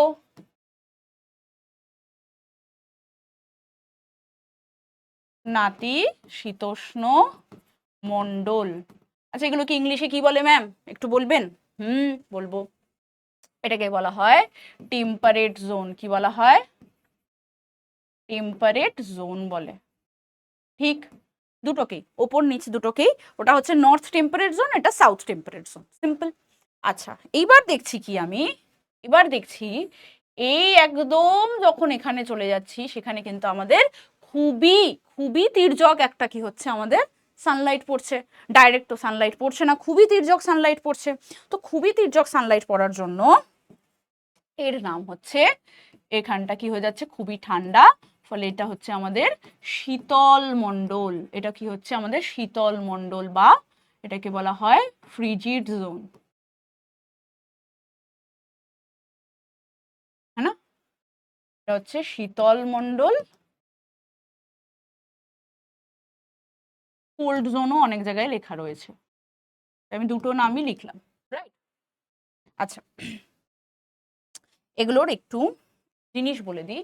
এটা একটা 0 ডিগ্রি, তো এটা হচ্ছে আমাদের 66.5 ডিগ্রি নর্থ, ঠিক আছে? এটা হচ্ছে 66.5 ডিগ্রি সাউথ, এটা হচ্ছে 90 ডিগ্রি সাউথ, এটা হচ্ছে আমাদের 90 ডিগ্রি নর্থ, ঠিক আছে? মাথায় থাকবে। এইভাবে যখন আমরা এই যে অক্ষাংশটা পড়লাম, এত কিছু আমি বললাম কেন, তার কারণ হচ্ছে আমি কি পাগল? না, পাগল নই। অক্ষাংশ যখন আমি বলছি তার মানে আমি বুঝতে পারছি অক্ষাংশগতভাবে কোন স্থানের অবস্থান আমরা কি বুঝি, সেটা উত্তরে না দক্ষিণে। অক্ষাংশগতভাবে সেটা উত্তরে অবস্থিত না দক্ষিণে অবস্থিত, এইভাবে আমরা কি করি, কোন স্থানের অবস্থান নির্ণয় করি ক্লাস 9, তাই তো? পড়াশোনা করেছিলি? যদি করেছিলি তাহলে মনে আছে। তো সেই অনুযায়ী দেখছি যে ডাইরেক্ট সানলাইট অনুযায়ী যেইভাবেই আমাদের যেই অক্ষাংশ চেঞ্জ হয়ে যাচ্ছে, যত আমরা অক্ষাংশগতভাবে উপর দিকে বা নিচের দিকে যাচ্ছি, তত আমাদের কি হয়ে যাচ্ছে, টেম্পারেচার কমছে। টেম্পারেচার কি হচ্ছে, কমছে। উচ্চতা, উচ্চতা মানে হচ্ছে যত হাইট বাড়বে তত টেম্পারেচার কমবে। যদি আমরা দেখি পাহাড়ি এলাকা, পাহাড়ি অঞ্চলে কি হয়, টেম্পারেচার কি হয়, কম হয়। কেন? কারণ এখানে উচ্চতা বেশি। কিন্তু যখনই আমরা স্থল জল বিভাজনটা আমরা ডেফিনেটলি পড়বো স্থলবায়ু আর সমুদ্রবায়ুর ক্ষেত্রে, এখন এটাকে একটু ছেড়ে রাখি। এই যে বাতাস ও স্রোতের প্রভাবটা কোথায় দেখতে পাওয়া যায়, এটা হচ্ছে সমুদ্র তীরবর্তী অঞ্চলে, না? সমুদ্র তীরবর্তী অঞ্চল। আর এই সমুদ্র তীরবর্তী অঞ্চলে কি হয়, আমাদের টেম্পারেচার মডারেট থাকে। টেম্পারেচার কি হয়, মডারেট থাকে, মানে নাতিশীতোষ্ণ, না গরম না ঠান্ডা, না গরম না ঠান্ডা। তাই জন্য দীঘা পুরীতে গেলে নাহি আমাদের গরম লাগে নাহি আমাদের ঠান্ডা লাগে, আমাদের বেশ মজা লাগে, শুধু স্নান করছি, বাড়ি এসে শুধু দেখছি যে গেছিলাম একেবারে ঝকঝকে তকতকে স্কিন নিয়ে, এত এত ট্যান নিয়ে চলে এসেছি, ঠিক? আচ্ছা, তাছাড়া কি রয়েছে, মেঘাচ্ছন্নতা। যত দেখবি অনেক সময় হয় না এরকম যে খুব মেঘ জমে গেছে কিন্তু বৃষ্টি হচ্ছে না, কালো মেঘ জমে আছে কিন্তু বৃষ্টি হচ্ছে না, একটা গোমোট যে গরমটা, ওটা মেঘাচ্ছন্নতার জন্য হয়। তাতেও তাপমাত্রা কিন্তু বৃদ্ধি পায়। মেঘাচ্ছন্নতা যত বেশি বাড়বে তত তাপমাত্রা বৃদ্ধি পাবে। বনভূমি যত বেশি হবে সেখানে কি হয়ে যাবে, আমাদের তাপমাত্রা কম হবে, সেখানে তাপমাত্রা আমাদের কম হবে। কেন? কারণ গাছপালা রয়েছে, এটা তো কমন সেন্স, আর কমন সেন্স আমাদের খুব বেশি। মাটির গঠন, যেরকম আমরা যদি লাল মাটি, লাল বা পাথুরে মাটি দেখি,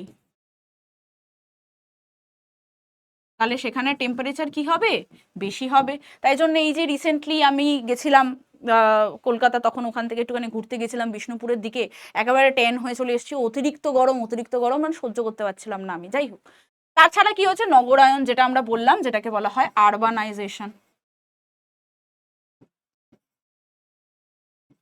এই যে দিল্লি বা এই যে নয়ডা, এইসব জায়গাগুলোতে কি হয়, এখানে কিন্তু খুব একটা বেশি, এখানে কিন্তু গঙ্গা নেই, রাইট? বা এখানে কিন্তু কি হয়, এত বেশি পুকুর, এত বেশি জলাশয়, এত বেশি গাছপালা নেই। তার জন্য কি হচ্ছে, এত বড় বড় বিল্ডিং, হ্যাঁ না? তো তার জন্য কি হয়, এখানটা কিন্তু এনক্লোজড, মানে খুবই বদ্ধ ফিল হয় বলে এখানে কিন্তু গরম খুব বেশি, ঠিক আছে? আচ্ছা, আর কি, ভূপৃষ্ঠ গরম হলে তো বায়ুমণ্ডল উষ্ণ হবে, কি যে বলেন, এগুলো তো আমরা জানি, এগুলো তো বাচ্চাদের ব্যাপার, ঠিক? তো বড়দের ব্যাপার অনুযায়ী আশা করি এটুকু বুঝতে পেরে গেছি যে তাপমাত্রা কি কি কারণে বৃদ্ধি পায়, এবং তাপমাত্রা বৃদ্ধি পেলে কি কি হবে, যে কোথায় তাপমাত্রা বাড়ছে কোথায় তাপমাত্রা কমছে, সেই জিনিসটা আমরা বুঝে গেছি এখান থেকে। এবার আমরা পড়বো হচ্ছে বায়ুমণ্ডলীয় চাপ। এমনি পড়াশোনার চাপ কমছে না, আপনি আবার বায়ুমণ্ডলীয় চাপও দিচ্ছেন। বায়ুমণ্ডলীয় চাপে যেটা দেখবো, যে বায়ুর ওজনের কারণে চাপ সৃষ্টি হয়। উচ্চতায় গেলে কি হয়ে যাবে, চাপ কমতে থাকবে, ঠিক আছে? মানে হাইট যত বাড়বে তত চাপ, প্রেশার পি তত কি হয়ে যাবে, কমতে থাকবে, ঠিক আছে? Inversely proportionate. ব্যারোমিটার দিয়ে কি করা হয়, আমাদের বায়ুর চাপ মাপা হয়, খুব ইম্পর্টেন্ট, এটা খুবই ইম্পর্টেন্ট। কি দিয়ে মাপা হয়, ব্যারোমিটার দিয়ে কিন্তু আমাদের কি করা হয়, বায়ুমণ্ডলীয় চাপ মাপা হয়। আর কি বলছে, ওজনের কারণে চাপ সৃষ্টি হয়, যত ওয়েট বাড়বে তত প্রেশারও বাড়বে, হ্যাঁ না? কোনো একটা 20 কেজির যদি একটা এরকম ওই ডাম্বেল তোকে তুলতে বলা হয়, সেটাতে তোর প্রেশার বাড়বে কি বাড়বে না? তোর উপরে প্রেশার খুব বেড়ে যাবে। এবার ধর তুই 20 কেজিটা সামহাও তুলেও নিয়েছিস, ঠিক আছে, 2 হাত দিয়ে ধরে একটা 20 কেজি তুলে নিয়েছিস, এইবার তোকে দেওয়া হয়েছে 40 কেজি, প্রেশার আরও বেড়ে গেছে, কারণ ওয়েট বেড়ে গেছে। ঠিক সেমভাবে বায়ুমণ্ডলেও সেই কাজটাই হচ্ছে, ঠিক আছে? আচ্ছা, এইবার আমরা যে এই যে উষ্ণমণ্ডল, নাতিশীতোষ্ণ মণ্ডল আর আমাদের যে শীতল মণ্ডলটা এইখানেই পড়ে নিয়েছি, দেখো সেটাই এখানে লেখা রয়েছে। কি লেখা রয়েছে এখানে? কি লেখা রয়েছে এখানে? লেখা রয়েছে, আচ্ছা, হট জোনকে টরিড জোনও বলে, সেটা আমি ওখানে লিখিনি, এখানে বলে দিচ্ছি। এই যে উষ্ণমণ্ডল, এটাকে কিন্তু কি বলা হয়? টরিড জোন বলা হয়। কি বলা হয়? টরিড জোন বলা হয়। এটা নিরক্ষীয় অঞ্চলে থাকে, মানে হচ্ছে 0 ডিগ্রি এর কাছাকাছি থাকে, ঠিক আছে? আচ্ছা, তারপরে কি হচ্ছে আমাদের, এটা কত, 0 ডিগ্রি থেকে 23.5 ডিগ্রি নর্থ বা সাউথে থাকে, ঠিক আছে? এটা মাথায় রাখবো। আচ্ছা, অনেকের এখানে হয়তো প্রশ্ন হতে পারে যে ম্যাম আপনি এখানে 66 লিখেছেন, শোনা বাবা আমি এখানে 23 এর মাঝখানের ভাগটা দিইনি, ঠিক আছে, আমি ওই ভাগটা দিইনি, এটা আমি 66 একটা ব্রডে লিখেছি, ঠিক আছে? এখানে দেখো, এখানে দেখো সেটা করে দেওয়া আছে। এই যে জোনটা, এই যে জোনটা, যে 23 নর্থ থেকে 23.5 বা 0 ডিগ্রি থেকে 23 নর্থ বা 0 ডিগ্রি থেকে 23.5 সাউথ যেটা রয়েছে, এটা হয়ে যাচ্ছে আমাদের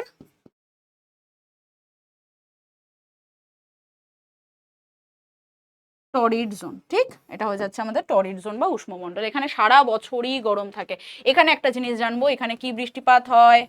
পরিচলন বৃষ্টিপাত, বা যেটাকে বলা হয় 4 o'clock রেন কিন্তু এখানে হয়, হ্যাঁ না?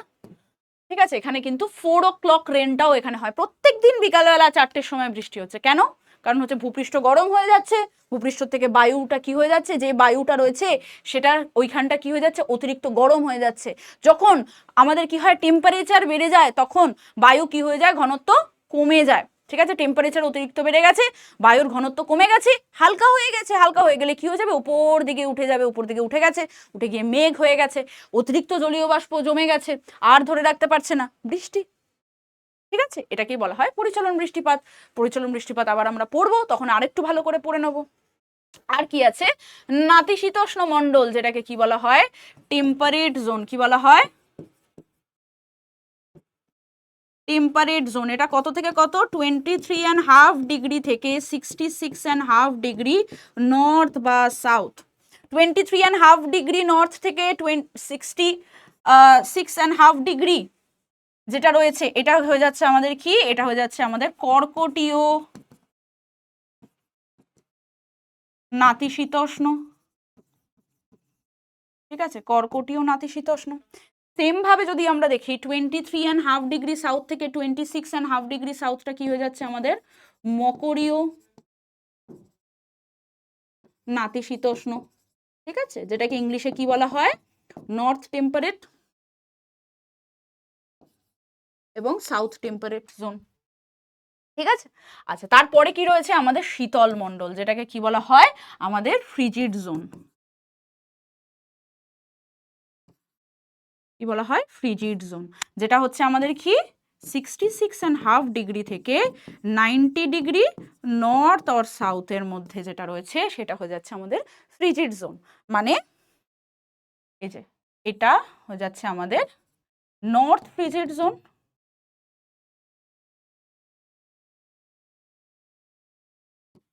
আর আমাদের এইটা কি হয়ে যাচ্ছে 66.5 ডিগ্রি থেকে এইখানটা, এটা হয়ে যাচ্ছে আমাদের সাউথ ফ্রিজিড জোন, ঠিক আছে? মাথায় থাকবে, ইজি, একদম ইজি। আবার বলে দিচ্ছি, আবার একটু ভালো করে বুঝবো।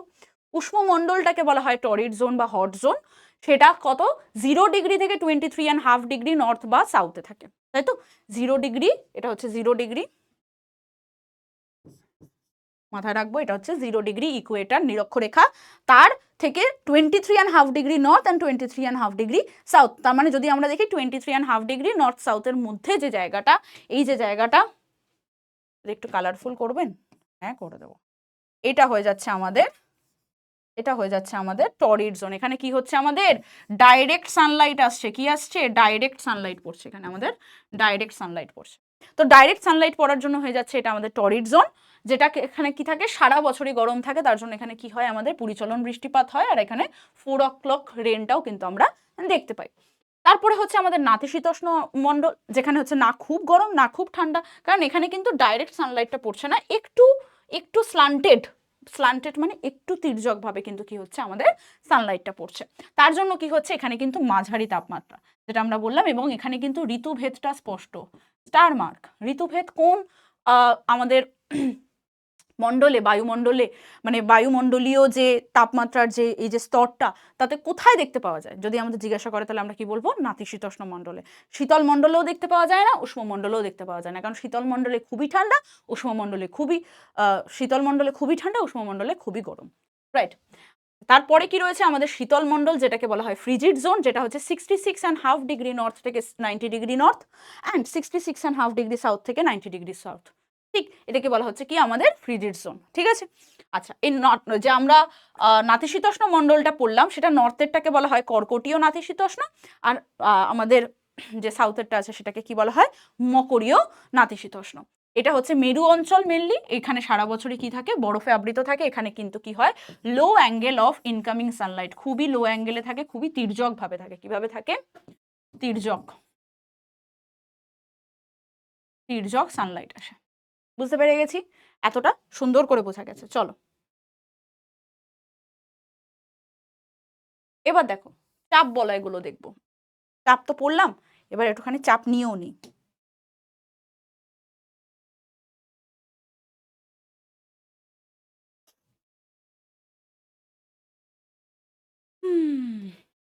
এখানে করবো না, কাজ করি এখানেই আঁকি।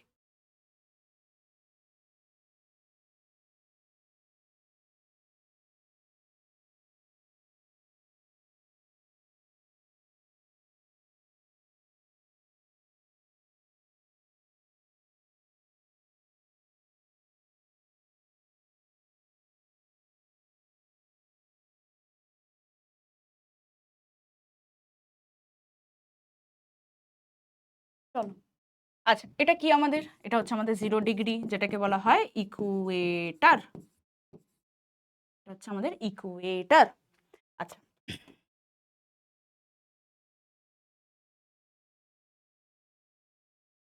এটা দেখো এখানে জিনিসটা করে দেওয়া আছে, যারা ইংলিশে পড়বে তাদের জন্য এটা করে দেওয়া আছে, ঠিক আছে। আচ্ছা,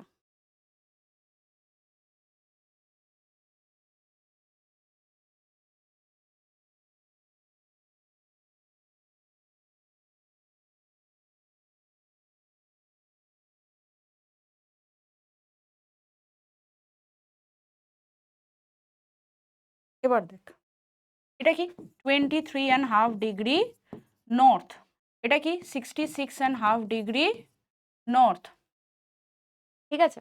আচ্ছা, এটা কি আছে 23.5 ডিগ্রি সাউথ, সরি সাউথ, এটা হচ্ছে 66.5 ডিগ্রি সাউথ, ঠিক। এটাও ডিগ্রি, হুম। আর এটা কি 90 ডিগ্রি সাউথ, এটা কি হচ্ছে 90 ডিগ্রি নর্থ। এতটুকু বুঝতে পেরেছি, এতটুকু আশা করি বোঝা গেছে। এবার দেখো এবার কি হচ্ছে, এবার আমাদেরকে একটা একটা করে পড়বো, একটা একটা করে বুঝবো। বলছে নিরক্ষীয় নিম্নচাপ বলয়, কোথায় আছে নিরক্ষীয় নিম্নচাপ বলয়, এই যে নিরক্ষীয় নিম্নচাপ বলয় হচ্ছে এইটা,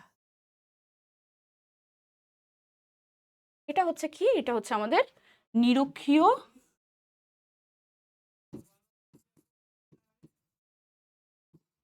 বোঝাবো, নিম্নচাপ কি উচ্চচাপ কি বোঝাবো, আগে একটুখানি দেখে নি কোথায় কোনটা আছে।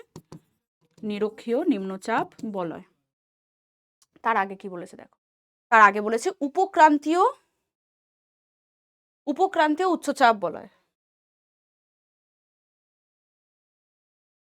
ঠিক আছে, উপক্রান্তীয় উচ্চচাপ বলয়।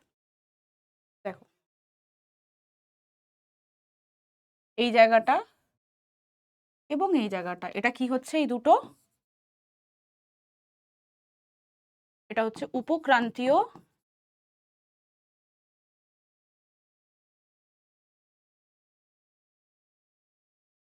উচ্চচাপ বলয়। এটা কি হচ্ছে উপক্রান্তীয়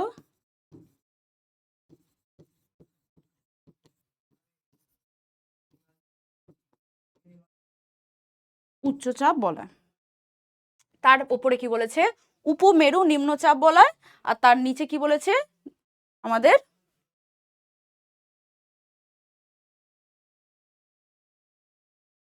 এই যে পোর্শনটা রয়েছে এটা হচ্ছে আমাদের উপমেরু নিম্নচাপ বলয়। এই যে পোর্শনটা রয়েছে এটা হচ্ছে কি আমাদের উপমেরু নিম্নচাপ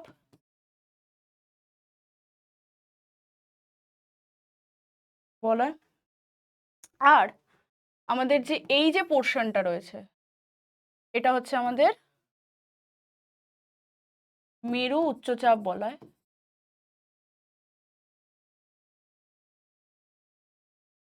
আর এই যে পোর্শনটা রয়েছে এটা হচ্ছে মেরু বা মেরু প্রদেশীয় অনেকে লেখে উচ্চচাপ বলয়। আচ্ছা,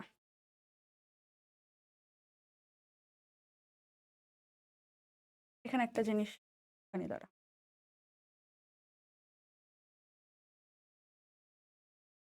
এটা 23, এটা 45 ডিগ্রি সাউথ, এটা হচ্ছে 66.5 degree south. 45 degree south, 60 south না হচ্ছে 66.5 ডিগ্রি নর্থ। ঠিক আছে, এতটুকু বুঝতে পেরেছি যে কোনটা নিম্নচাপ কোনটা উচ্চচাপ বলা হয়। কিন্তু কিন্তু এবার আমাদের প্রশ্ন হচ্ছে নিম্নচাপ উচ্চচাপটা কেন। চলো এখান থেকে এই ছবিটার থেকে বুঝি কি হচ্ছে। এই যে কর্কটীয় উচ্চচাপ বলয় মানে এটা কি হয়ে যাচ্ছে আমাদের উপক্রান্তীয় যে উচ্চচাপ বলয় তার মধ্যে যেহেতু নর্থের সাইডে তাই এটা কর্কটীয়, আর এটা হচ্ছে মকরীয়। এবার এখানে আমাদের একটা জিনিস জানতে হবে, সেটা কি, সেটা হচ্ছে যে চাপের ক্ষেত্রে কি হয়, চাপটা উচ্চ থেকে নিম্নের দিকে যায়। কোন থেকে কোথায় যাবে, উচ্চ চাপ থেকে কোথায় যাবে, নিম্ন চাপের দিকে যাবে। তোদেরকে একটা ফেনোমেনা বোঝাই, মানে একটা ঘটনা বোঝাই। ধর ধর এই যে ভূপৃষ্ঠ আছে এটা গরম হয়ে গেছে, এখানটা কি হয়ে গেছে আমাদের গরম হয়ে গেছে। গরম হয়ে গেলে এখানের কি হয়ে যাচ্ছে, যে বায়ুটা রয়েছে সেটা অতিরিক্ত উত্তপ্ত হয়ে গেছে। উত্তপ্ত বায়ু মানে যেখানে উষ্ণতা বেশি সেখানে বায়ুর ঘনত্ব কম, সেখানে বায়ুর ঘনত্ব কম মানে বায়ু ঘনত্ব কম মানে, আরে বুঝতে পারছি না তো, বায়ুর ঘনত্ব কম মানে হচ্ছে বায়ু হালকা। বায়ু হালকা মানে কি হয়ে যাবে, উপর দিকে উঠে চলে যাবে। হালকা উঠছে, है ना, उड़ता बनू पंछी फिरू मस्त गगन में, তো উড়ে চলে গেছে উপর দিকে। এই যে উপরে চলে গেল এই জায়গাটা কি হয়ে গেল, এই জায়গাটা ভ্যাকেন্ট হয়ে গেল, এই জায়গাটা কি হয়ে গেল, ভ্যাকেন্ট হয়ে গেল। তার জন্য ওই যে পাশে পাশে কোথাও যদি অতটা উত্তপ্ত না হয় তাহলে সেই জায়গাটা কি হয়ে গেল উচ্চ চাপ, আর এই জায়গাটা কি হয়ে গেল নিম্ন চাপ হয়ে গেল। যেখান থেকে বায়ু অতিরিক্ত উত্তপ্ত হয়ে উপর দিকে উঠে চলে যায় সেই জায়গায় কি ক্রিয়েট হয়, নিম্নচাপ। পাশের গুলো কি থাকে উচ্চচাপ, সেখান থেকে বায়ু কোথায় আসছে নিম্নচাপের দিকে, উচ্চচাপ থেকে কোথায় আসে নিম্নচাপের দিকে আসছে। ঠিক আছে, ও আবার উপরে যাচ্ছে, আবার এই যে সাইকেলটা চলছে উচ্চচাপ থেকে নিম্নচাপে, এটাই হচ্ছে এই উচ্চচাপ আর নিম্নচাপের বলয়।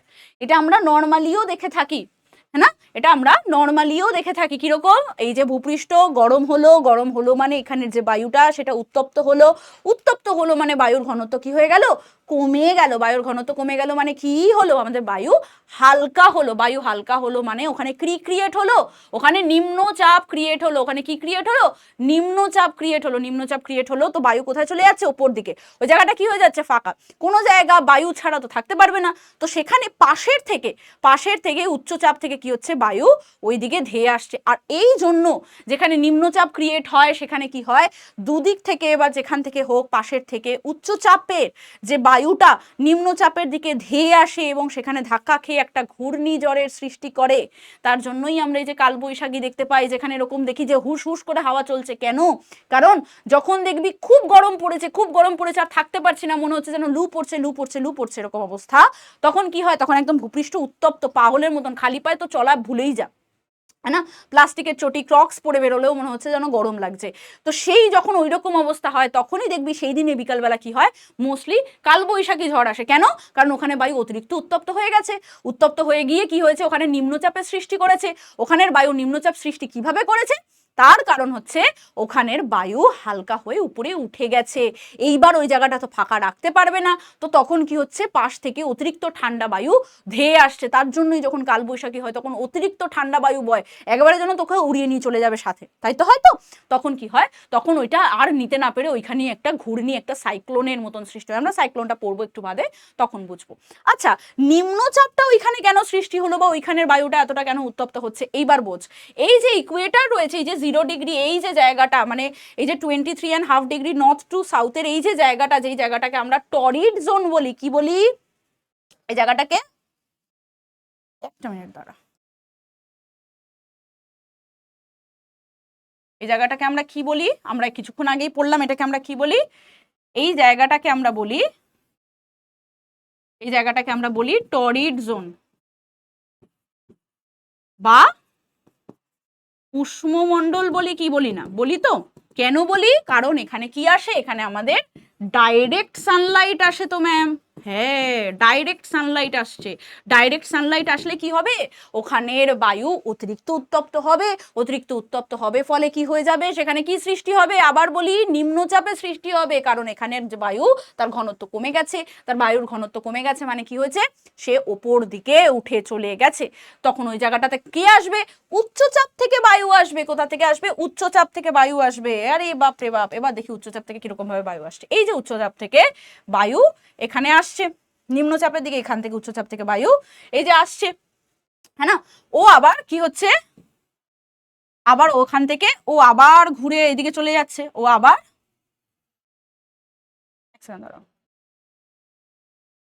হুম, কোথা থেকে আসছে? 45 থেকে আসছে, আমি এটা 23 থেকে দিয়ে দিই, তাই ভাবি। এখান থেকে আসছে, আরও এখান থেকে আসছে, আবার ও ঘুরে কিন্তু চলে যাচ্ছে। কেন? নিম্নচাপ থেকে বায়ু উপর দিকে আবার উঠে চলে যায়। তো এই একটা কিন্তু কি করছে, এখানে একটা সাইকেল ক্রিয়েট করছে। কি করছে? একটা সাইকেল ক্রিয়েট করছে। আবার দেখো, এই যে উচ্চচাপটা, এদিকেও নিম্নচাপের সৃষ্টি হয়েছে, ফলে এখানেও যাচ্ছে, ও আবার এখানে আসছে, এখানেও একটা সাইকেল ক্রিয়েট হলো। এখান থেকেও এখানে গেল একটা সাইকেল ক্রিয়েট হলো, এখান থেকে ওখানে গেল একটা সাইকেল ক্রিয়েট হলো। সেম ভাবে এই যে নিম্নচাপের দিকে এইখান থেকে আসছে, আবার চলে যাচ্ছে ফিরে, এখান থেকে আসছে আবার চলে যাচ্ছে ফিরে। এই যে সাইকেল গুলো ক্রিয়েট হলো, এগুলো কিন্তু কি একটা বলয়ের মতন ক্রিয়েট হয়েছে, কি হয়নি? হয়েছে। ভালো কথা। তার মানে কি বুঝলাম? উচ্চচাপ থেকে বায়ু নিম্নচাপের দিকে যায়, এই যে উপক্রান্তীয় উচ্চচাপ বলয়, যেটা এখানে হচ্ছে আমাদের কি কর্কটীয়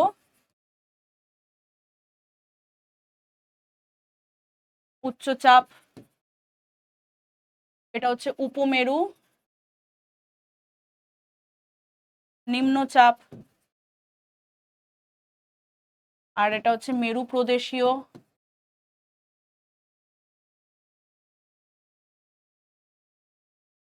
উচ্চচাপ, এটা হচ্ছে মকরীয়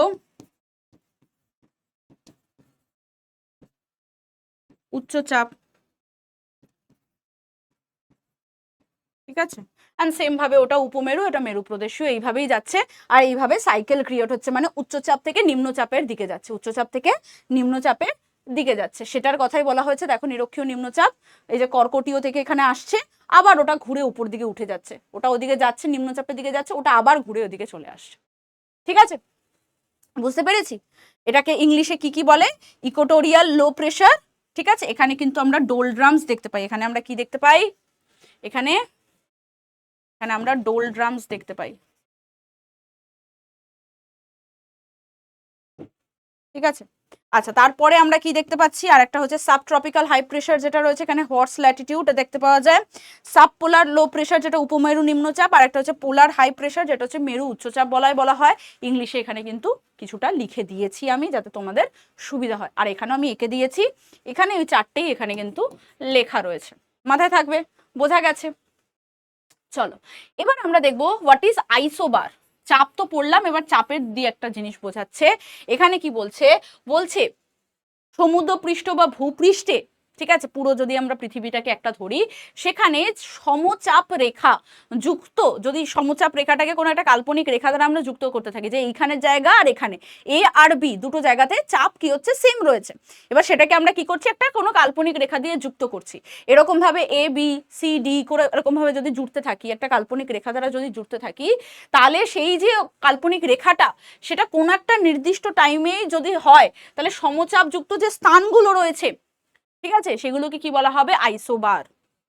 আইসোবার এই জিনিসটা তোরা ফিজিক্সেও পড়েছিস, মানে ফিজিক্যাল সায়েন্সেও পড়েছিস, সেখানেও এরকমই কিছু একটা থাকে যে সমান জিনিসটা থাকবে, সেম ভাবে এখানেও তাই, আইসো মানে হচ্ছে সমান, বার মানে এখানে হচ্ছে চাপ সেন্সে বলছে, তো সমচাপ যুক্ত রেখাটাকে কি বলা হয়, আইসোবার বলা হচ্ছে। এখানে কেন বলা হচ্ছে, কারণ হচ্ছে সমচাপ মানে হচ্ছে ধর এ বি সি তিনটে জায়গাতে হচ্ছে সমান চাপ, সেটাকে আমরা একটা কাল্পনিক রেখা দ্বারা টেনে নিলাম, এই যে কাল্পনিক রেখা দ্বারা নির্দিষ্ট সময়ে ধর আমি ধরে নিচ্ছি এই টাইমটা, এখন আমার ধরে নিই এখানে বাজে হচ্ছে 4টে 5টা হোয়াট এভার যা বাজে, আমি একটা টাইম ধরে নিচ্ছি 4টে বাজে ধরে নেই, ঠিক আছে, তো এই চারটেতে যদি আমরা দেখি, যদি চারটেতে যদি আমার এ বি সিতে তিনটে জায়গাতেই সেম চাপ থাকে, তাহলে ওই চারটের সময় এই তিনটে জায়গা হয়ে যাচ্ছে সমচাপ রেখার আন্ডারে, আইসোবারের আন্ডারে রয়েছে। আচ্ছা, গ্রহীয় বায়ু মানে হচ্ছে বিশ্বব্যাপী যে স্থায়ী বায়ু প্রবাহগুলো রয়েছে সেটাকে কি বলা হয়, গ্রহীয় বায়ু, যার মধ্যে কি কি পড়ে, যার মধ্যে পড়ে হচ্ছে আমাদের আয়ন বায়ু বা বাণিজ্য বায়ু বলে এটাকে, আয়ন বায়ু বা বাণিজ্য বায়ু বলে, যেটাকে ইংলিশে কি বলে, ইংলিশে বলে ট্রেড উইন্ডস, কি বলে, ট্রেড উইন্ডস, ঠিক। আর একটা কি আছে, পশ্চিমা বায়ু, যেটাকে ইংলিশে কি বলে, ওয়েস্টার্লিজ, কি বলে, ওয়েস্টার্লিজ বলে, ঠিক আছে। আর একটা আমাদের যেটা ভারতে রয়েছে সেটা হচ্ছে মৌসুমী বায়ু, এটা আমরা অলরেডি ভারতের চ্যাপ্টারে পড়ে নিয়েছিলাম, হ্যাঁ না, এটার জন্য আমাদের কিন্তু ভারতে কি আসে, মনসুন আসে, তাই না, আমাদের কি আসে, মনসুন আসে, ঠিক আছে। আচ্ছা চলো এবার বায়ু প্রবাহের মধ্যে আমরা কি কি দেখছি, চাপ ও তাপমাত্রার পার্থক্যের কারণে কিন্তু কি হয়ে যাচ্ছে আমাদের, আচ্ছা আর একটা রয়েছে মেরু বায়ু, সরি আমরা তো বলতেই ভুলে গেলাম, আর একটা রয়েছে আমাদের হচ্ছে মেরু বায়ু, পোলার উইন্ডস, এটা 90 ডিগ্রি অ্যাঙ্গেলেই মেনলি থাকে, ওটাকে কি বলা হয়, পোলার উইন্ডস, ঠিক আছে, এগুলো হচ্ছে স্থায়ী বায়ু। আচ্ছা এবার কি বলছে দেখো, চাপ ও তাপমাত্রার পার্থক্যের কারণে কিন্তু কি হচ্ছে, বায়ু প্রবাহিত হচ্ছে, চাপ যেখানে কম সেখানে কি হচ্ছে, উচ্চচাপ অঞ্চল থেকে কোথায় আসছে, নিম্নচাপের দিকে আসছে, চাপে মানে হচ্ছে এখানে কি, উচ্চচাপ থেকে কোথায় আসছে, নিম্নচাপে আসছে, কোথায় আসছে, উচ্চচাপ থেকে নিম্নচাপে আসছে, তাপমাত্রায় কি হবে, শীতল থেকে গরমের দিকে আসবে, তাই তো। আচ্ছা, বাণিজ্য বায়ু, পশ্চিমা বায়ু আর মেরু বায়ু, তিনটে বায়ু রয়েছে, স্থানীয় বায়ু যেরকম হচ্ছে ভূমি সমুদ্র বায়ু, স্থলবায়ু, স্থল ও সমুদ্র বায়ু এক্ষুনি আমরা পড়বো, ঠিক আছে। আর কি হচ্ছে, পাহাড় ও উপত্যকা বাতাস, যেটা পাহাড়ের ওখানে বইছে, এটা থেকে আমাদের কিন্তু মেনলি যেটা হয় সেটা হচ্ছে ওরোগ্রাফিক রেইনফল হয়, কি হয়, ওরোগ্রাফিক রেইনফল হয়। আর হচ্ছে মৌসুমী বায়ু, যেটা আমরা বললাম, এর মাধ্যমে কি হয়, আমাদের মনসুন কিন্তু হচ্ছে। চলো তাহলে দেখে নেওয়া যাক যে আমাদের বাণিজ্য বায়ুটা কি আছে। বাণিজ্য বায়ুটা মেনলি কি হয়, 5 ডিগ্রি থেকে 30 ডিগ্রি অক্ষাংশে পূর্ব থেকে পশ্চিম দিকে প্রবাহিত হয়, পূর্ব থেকে পশ্চিম দিকে প্রবাহিত হয়। এই জন্য যখনই কেন বাণিজ্য বায়ু বলছে, যখন ট্রেড করতে যেত লোকজন, তখন যখন হাওয়াটা পূর্ব দিক থেকে পশ্চিম দিকে আসতো, বুঝতে পারতো ওই দিকটা হচ্ছে পূর্ব দিক, ওই দিকটা হচ্ছে পূর্ব দিক, ঠিক আছে, এইভাবে বুঝতে পারতো বলে বাণিজ্য করতে সুবিধা হতো, এই জন্য এটাকে ট্রেড উইন্ডস বলা হয়। ওয়েস্টার্লিজ যেটা রয়েছে পশ্চিমা বায়ু, এটা 35 ডিগ্রি থেকে 60 ডিগ্রি পর্যন্ত কিন্তু বইছে, এটা পশ্চিম থেকে মেনলি আমাদের পূর্ব দিকে বইছে, পশ্চিম থেকে পূর্ব দিকে বইছে। এর কিছু কিছু পার্ট রয়েছে, যেমন 1 নম্বর কি রয়েছে, একটা হচ্ছে গর্জনশীল চলিসা, যেটাকে বলা হয় রোরিং ফোর্টিস। কি বলা হয়? রোরিং ফোর্টিস। আচ্ছা, একটা জিনিস জানবো, দক্ষিণ গোলার্ধে কিন্তু মেনলি পশ্চিমা বায়ুর এফেক্টটা সব থেকে বেশি, তার জন্য গর্জনশীল চলিসা যেটা রোরিং ফোর্টিস রয়েছে সেটা কোথায় দেখতে পাওয়া যায়? দক্ষিণ গোলার্ধে দেখতে পাওয়া যায়। এটা হচ্ছে 40 ডিগ্রি থেকে 50 ডিগ্রি অক্ষাংশে অঞ্চলে কিন্তু এটা মেনলি প্রবলভাবে বইতে থাকে। তারপরে কি রয়েছে? তারপরে একটা রয়েছে হচ্ছে ক্রমবর্ধমান পঞ্চাশা, যেটা হচ্ছে ফিউরিয়াস 50s। এটাও দক্ষিণ গোলার্ধেই ডেফিনেটলি, এটা হচ্ছে 50 ডিগ্রি থেকে 60 ডিগ্রি অক্ষাংশে বইছে। আর কি রয়েছে আমাদের? তীক্ষ্ণ চিৎকারকারী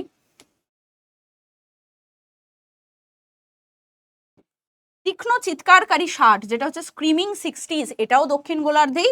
এটা হচ্ছে 60 ডিগ্রি থেকে 70 ডিগ্রি বা 60 ডিগ্রি অক্ষাংশের কাছাকাছি এটা কিন্তু বইছে।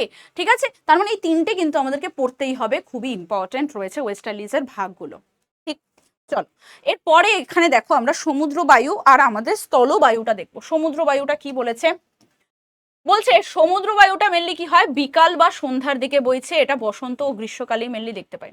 কি হচ্ছে ব্যাপারটা বোঝার চেষ্টা কর। এই যে জল রয়েছে আর এটা হচ্ছে আমাদের স্থল রয়েছে, রাইট? এটা জল রয়েছে, এটা আমাদের স্থল রয়েছে। কোনটা তাড়াতাড়ি গরম হবে বল? স্থলটা তাড়াতাড়ি গরম হবে। কবে কোনটা তাড়াতাড়ি গরম হবে? স্থলটা তাড়াতাড়ি গরম হবে।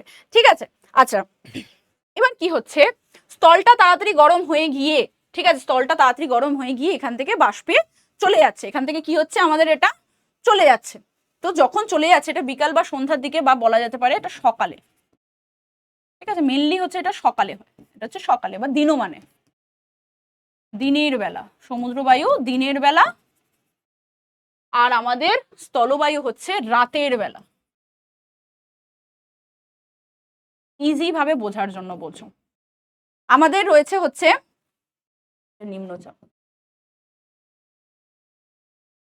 আমাদের এটা ভূপৃষ্ঠ রয়েছে, এখানে জল রয়েছে।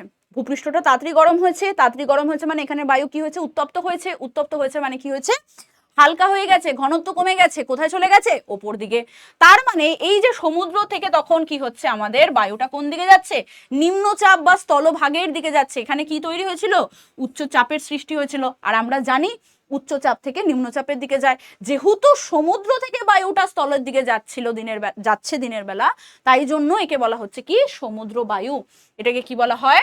এটাকে বলা হয় হচ্ছে সি ব্রিজ। কি বলা হয় ইংলিশে? সি ব্রিজ বলা হয়। ঠিক আছে, এটা সমুদ্র থেকে স্থলভাগের দিকে প্রবাহিত হয়।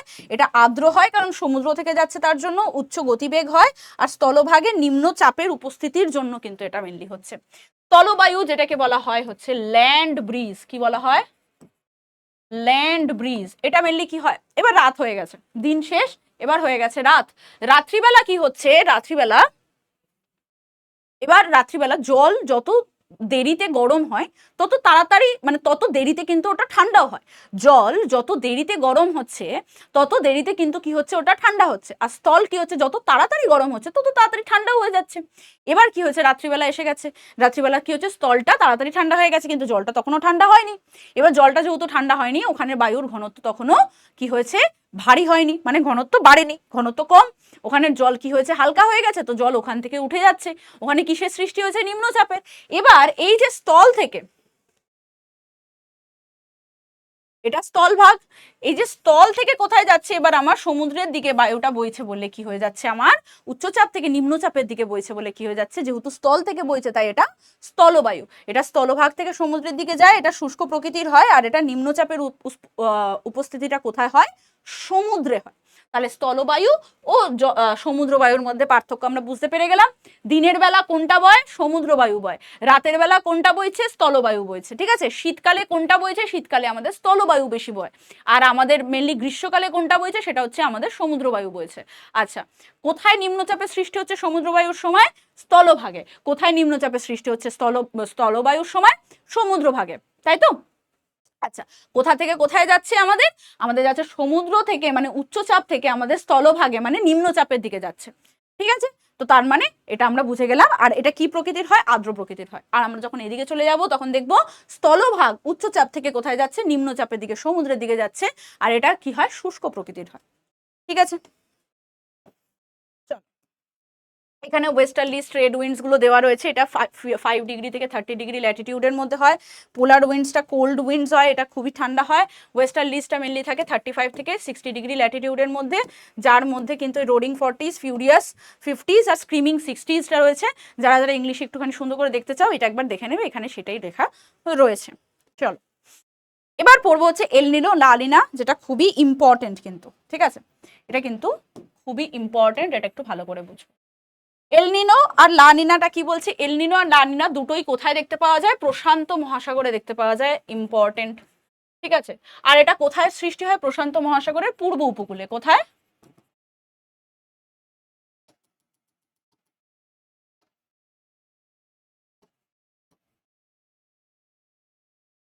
কোথায় সৃষ্টি হয়? পূর্ব উপকূলে সৃষ্টি হয়, ঠিক আছে। পূর্ব উপকূলে সৃষ্টি হয়, দুটোই একটা অস্বাভাবিক স্রোত। এটা হচ্ছে উষ্ণ স্রোত আর এটা হচ্ছে কি ঠান্ডা স্রোত বা শীতল স্রোত, ঠিক আছে। দুটোই কিন্তু আবহাওয়ার উপরে প্রভাব ফেলে। আমাদের ভারতে সব থেকে বেশি কোনটা দেখতে পাওয়া যায়? এল নিনো দেখতে পাওয়া যায়, যেটা ভারতে মেনলি কি করে? ভারতে মেনলি খরা সৃষ্টি করে বা অনাবৃষ্টির সৃষ্টি করে। কি করে? অনাবৃষ্টির সৃষ্টি করে। আর লা নিনা কি করে আমাদের ভারতে? লা নিনা যখন ভারতে আসে, যেটা এই বছর এসেছিল 2025-এ এসেছিল ভারতে, কলকাতাতে, ওই জন্য আমরা কি দেখতে পেয়েছিলাম? বন্যা বা কি করে? অতিবৃষ্টির সৃষ্টি করে। দুটোই হচ্ছে কি বলতো? দুটো হচ্ছে অ্যান্টি। এ যেটা করছে সেটা তার উল্টোটা এ করছে। তাই বলেছে দেখো, এটা প্রশান্ত মহাসাগরের পূর্ব অংশ পেরু এবং চিলি উপকূলের সৃষ্টি হচ্ছে। এটা বিশ্বজুড়ে আবহাওয়ার পরিবর্তন করছে। এটা একটা স্প্যানিশ ওয়ার্ড, যেটার অর্থ হচ্ছে শিশু খ্রিস্ট, বা এটাকে বলা যায় হচ্ছে লিটল বয়ও বলা হয়, লিটল বয়ও বলা হয়, বা চাইল্ড ক্রাইস্টও বলা হয়, কারণ এটা খ্রিস্ট মাসে হয়। মোস্টলি এটা ডিসেম্বরে আমরা দেখতে পাই, এটা আমরা মেনলি ডিসেম্বরে দেখতে পাই। তারপরে এল নিনোর প্রভাবটা কি কি হয় আমাদের ভারতে? মেনলি কি হয়ে যাচ্ছে? খরার সৃষ্টি হচ্ছে, দক্ষিণ আমেরিকাতে বন্যা করছে, ভারতীয় মৌসুমী বায়ুর ওপরে কিন্তু প্রভাব ফেলছে। আর এটা মেনলি কোন প্রভাবটা ফেলে? এটা মেনলি ফেলে হচ্ছে আমাদের আরব সাগরীয়,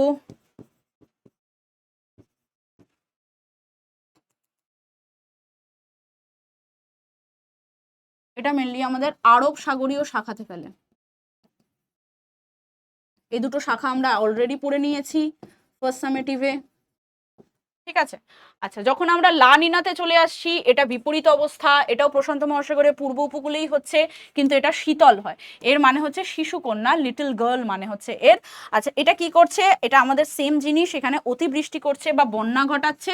আর যেই জায়গাতে বন্যা ঘটাচ্ছিল সেখানে কি হয়ে যাচ্ছে? শুষ্ক আবহাওয়ার সৃষ্টি করছে। ভারতে অস্বাভাবিকের থেকে বেশি বৃষ্টি করছে। কেন করছে? তার কারণ হচ্ছে এটা আমাদের মৌসুমী বায়ুর যে বঙ্গোপসাগরীয় শাখার ওপরে কিন্তু এফেক্টটা ফেলছে,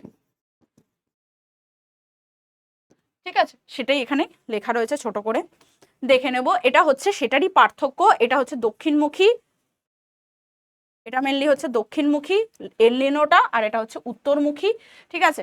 আচ্ছা, এটা উষ্ণ হয়, এটা শীতল হয়। এটা আমাদের পূর্বে নিম্নচাপ আর পশ্চিমে উচ্চচাপ, এটা তার উল্টোটা।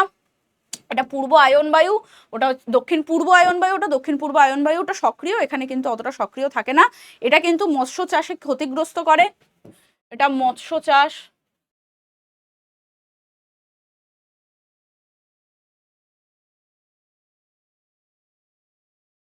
ক্ষতিগ্রস্ত করে, কৃষিকাজেও ক্ষতিগ্রস্ত করে, হ্যাঁ না। লা নিনাটা কৃষিকাজে তো ক্ষতিগ্রস্ত করে যদি অতিরিক্তই হচ্ছে যখন, কিন্তু মৎস্য চাষে কিন্তু খুব ভালো, ঠিক আছে। মৎস্য চাষে কিন্তু খুবই ভালো, ঠিক আছে। এখানে দেখো সেটাই ইংলিশে লেখা রয়েছে, যাদের ইংলিশের দরকার তারা এখান থেকে দেখে নিতে পারো। আচ্ছা, উষ্ণ স্থানীয় বাতাস, যেটা ওয়ার্ম লোকাল উইন্ডস এর মধ্যে কি কি রয়েছে দেখো? ফন, চিনুক ও সিরক্কো, এই যেই নামগুলো দিচ্ছি সেগুলো পড়লেই যথেষ্ট। ফন কোথায় দেখতে পাওয়া যায়? আলস পর্বতে দেখতে পাওয়া যায়, এটা উষ্ণ হয়। চিনুক রকি পর্বতে দেখতে পাওয়া যায়, আর সিরক্কো হচ্ছে সাহারা। যেটুকু যেটুকু বলছি সেটুকু পড়লেই যথেষ্ট। তাহলে তোমাকে যদি জিজ্ঞাসা করে উষ্ণ স্থানীয় বাতাস, যেটা স্থানীয় মানে একটা পার্টিকুলার জায়গাতেই বইছে, যেরকম আমাদের যদি দেখি ওয়েস্ট বেঙ্গলে হচ্ছে লু, কাল বৈশাখী, তাই তো। ফন, চিনুক, সিরক্কো এটা হচ্ছে আলস, রকি, সাহারা, হয়ে গেল। আচ্ছা, এরপরে যেটা শীতলটা রয়েছে মিস্ট্রাল, বোড়া, নরওয়েস্টার, পাম্পারো এবং ব্লিজার্ড। এই কটা নাম মনে রাখতে হবে। মিস্ট্রাল হচ্ছে ফ্রান্সের রোন উপত্যকাতে, বোড়া হচ্ছে অ্যাড্রিয়াটিক উপকূলে, তারপরে নরওয়েস্টার হচ্ছে নিউজিল্যান্ডে, আর আমাদের পাম্পারও হচ্ছে আর্জেন্টিনাতে, আর ব্লিজার্ড হচ্ছে উত্তর আমেরিকা ও কানাডাতে। বাস এটুকু পড়লেই আমাদের হয়ে যাবে। এখান থেকে কিন্তু প্রচুর শর্ট কোশ্চেন আসে, ম্যাচ দ্য ফলোয়িং আসে, ফিল ইন দ্য ব্ল্যাঙ্কস আসে, ট্রু ফলস আসে, এগুলো কিন্তু প্লিজ প্লিজ প্লিজ পড়বো, ঠিক? ওকে, চল এবার দেখি। এখানে দেখো সেটাই করে দেওয়া রয়েছে সুন্দর করে, এই চারটা পড়লেও তোমাদের হয়ে যাবে একসাথে। ওকে, এবার আমরা পড়বো হচ্ছে ডিপ্রেশন, অ্যান্টিসাইক্লোন কি, টর্নেডো কি। ডিপ্রেশন মানে হচ্ছে নিম্নচাপ। নিম্নচাপ সৃষ্টি হলে সেখানে কি হয়ে যাবে, সেখানে উত্তর গোলার্ধের ঘড়ির কাঁটার বিপরীত দিকে ঘুরবে। ঘড়ির কাঁটা কোন দিকে ঘোরে, ডান দিকে ঘোরে, এটা এরকম ভাবে ঘুরবে, এটা এরকম ভাবে ঘুরবে, ঠিক আছে? আর সাইক্লোনটা কি হবে, ঘড়ির কাঁটার দিকে ঘুরবে। তার মানে এটা হয়ে যাচ্ছে আমাদের কি, এটা হচ্ছে আমাদের ডিপ্রেশন, মানে হচ্ছে নিম্নচাপ, আর এটা হচ্ছে কি আমাদের সাইক্লোন, মানে হচ্ছে উচ্চচাপ। ডিপ্রেশন যেটা রয়েছে সেটাকে অ্যান্টি সাইক্লোনও বলা হয়। কি বলা হয়,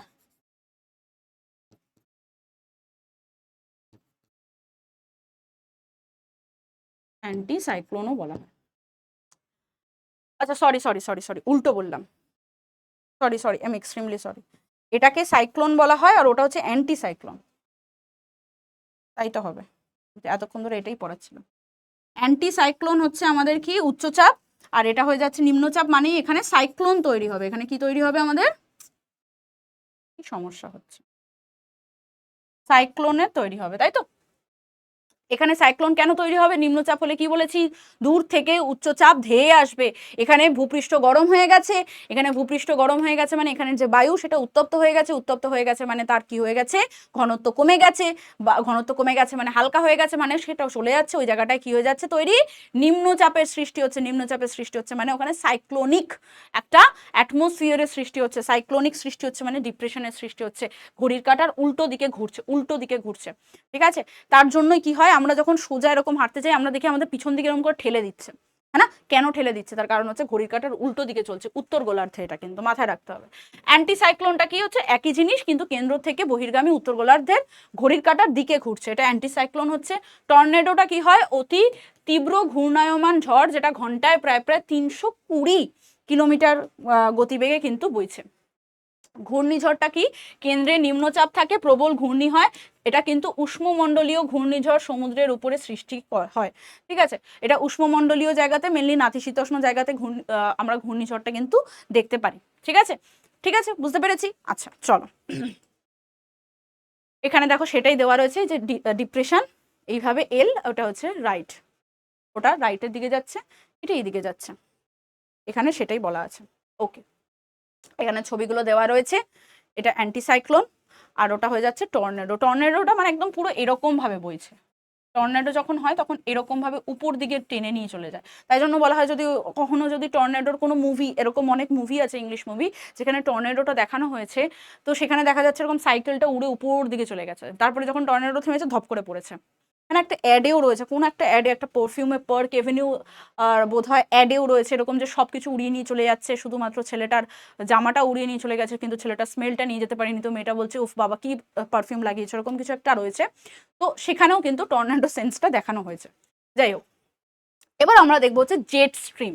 জেট স্ট্রিমটা কোথায় দেখতে পাওয়া যায়, মেনলি দেখা যাচ্ছে ট্রোপোপজের ঠিক নিচে দেখতে পাওয়া যায়, যেখানে উচ্চ গতিবেগের একটা সংকীর্ণ ব্যান্ড থাকে, যেটার কি হচ্ছে দুটো মেজর আমাদের কি থাকে, আমাদের জেট স্ট্রিম থাকে, একটা হচ্ছে পোলার ফ্রন্ট জেট আর একটা হচ্ছে উপক্রান্তীয় জেট।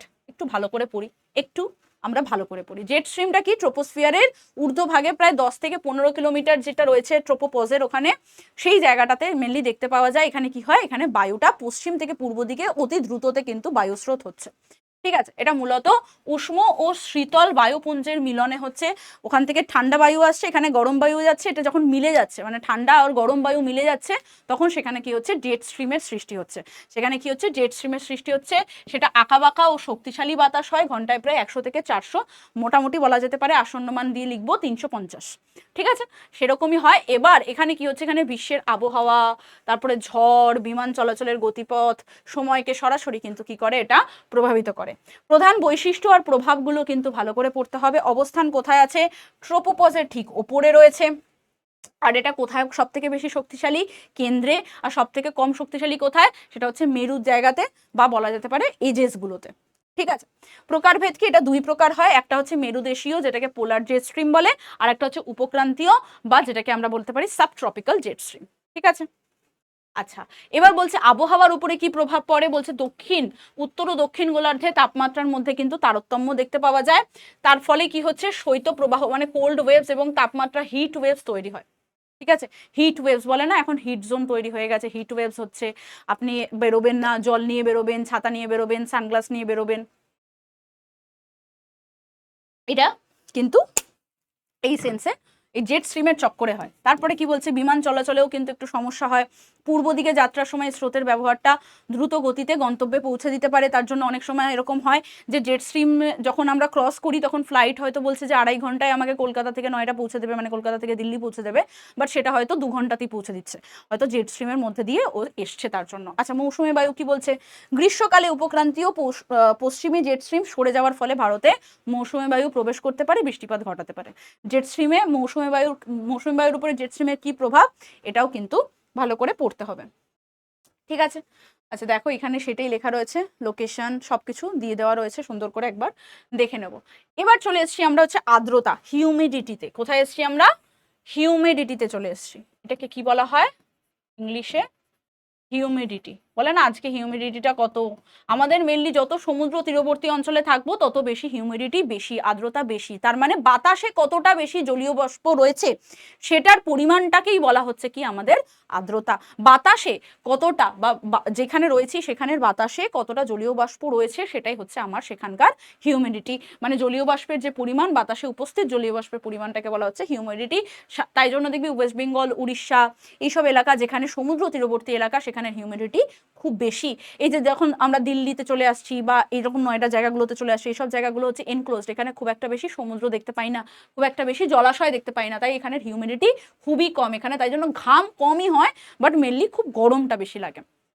ঠিক আছে, আপেক্ষিক আর্দ্রতা রিলেটিভ যে হিউমিডিটিটা কি বলছে? বাতাসে থাকা যে বাষ্পের অনুপাত, যতটা বাষ্প রয়েছে তার এবং যে সর্বোচ্চ ধারণ ক্ষমতা। ধর আমি একটা বালতিতে আমি 20 লিটার জল নিতে পারতাম, আমি একটা বালতি ছিল 20 লিটার জল নেওয়ার মতন একটা বালতি নিয়েছি, কিন্তু আমি ওতে 10 লিটার জল ভরেছি, তাহলে ওটা কি হয়ে যাবে?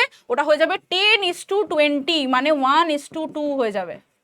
ঠিক আছে, 10:20 বা 1:2 বলতে পারি, এটাই হয়ে গেল আমার আপেক্ষিক আর্দ্রতা।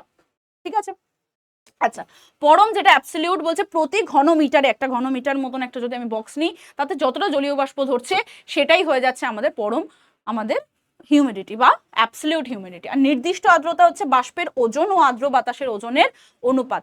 বাষ্পের যতটা ওজন এবং যে আমাদের যে আর্দ্র বাতাসের যে ওজনটা, পুরো বাতাসটার ওজন আর যে জলীয় বাষ্পের ওজন, তার যে অনুপাতটা যদি আমরা করি তাহলে সেটা হচ্ছে নির্দিষ্ট আমাদের, বা বলা যেতে পারে যে অ্যাকুরেট যে হিউমিডিটি সেটা। এটা কি দিয়ে মাপা হয়? সেটা মাপা হয় হচ্ছে হাইগ্রোমিটার দিয়ে। কি দিয়ে? হাইগ্রোমিটার। এখানে একটা জিনিস বলে দিই, বায়ুর গতিবেগ মাপক যন্ত্রের নাম কি? সেটা হচ্ছে অ্যানিমোমিটার। কি বলে? অ্যানিমোমিটার। তার মানে তিনটে জিনিস আমাদেরকে মাথায় রাখতেই হবে।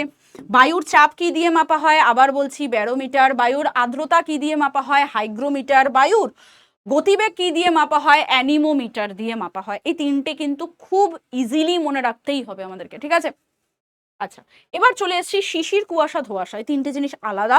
শিশির মানে কি হচ্ছে? এই যে সাধারণত শীতকালে এটা আমরা বেশি দেখতে পারি, শীতকালে রাত্রিবেলাতে খুব ঠান্ডা হয়, তারপরে যখনই সকাল হয়ে যাচ্ছে, যখন সূর্য উদয় হচ্ছে তখন কি হচ্ছে ওই ঠান্ডাটা কেটে যাচ্ছে, ফলে ওই যে আমাদের ঠান্ডা বাতাসটা সেটা কি হচ্ছে ড্রপলেটসের মতন পাতার উপরে পড়ে থাকে, দেখবি বিশেষ করে কচু পাতার উপরে এরকম ড্রপলেটস থাকে না, সেটাই হচ্ছে আমাদের শিশির। ভাসের মধ্যে আমরা দেখতে পাচ্ছি ওটা হয়ে যাচ্ছে আমাদের শিশির। কুয়াশাটা কি হচ্ছে সকালবেলা একদম যখন সূর্য ওঠেই নি ওই সময়ও যদি বাইরে যাস শীতকালে, বিশেষ করে মানে যেই জায়গাগুলোতে ঠান্ডা বেশি ওরকম জায়গায় যদি যাস সেখানে দেখবো কি ধোয়া একদম পুরো মানে একটা এরকম কি বলবো ট্রান্সলুসেন্ট, মানে তুই দেখতে পাচ্ছিস কিন্তু খুব পরিষ্কার দেখতে পাচ্ছিস না, এরকম যখন একটা থাকছে, ঠিক আছে, তখন সেটা কি হয়ে যাচ্ছে, তখন এরকম একটা যখন ওয়েদার সৃষ্টি হচ্ছে মানে পরিষ্কার পরিষ্কার দেখতে পাচ্ছি না, তখন সেটা হয়ে যাচ্ছে কি আমাদের কুয়াশা। আর ধোঁয়াশাটা কি হচ্ছে, ধোঁয়াশা হচ্ছে স্মোক, মানে ধোঁয়া প্লাস হচ্ছে আমাদের কুয়াশা।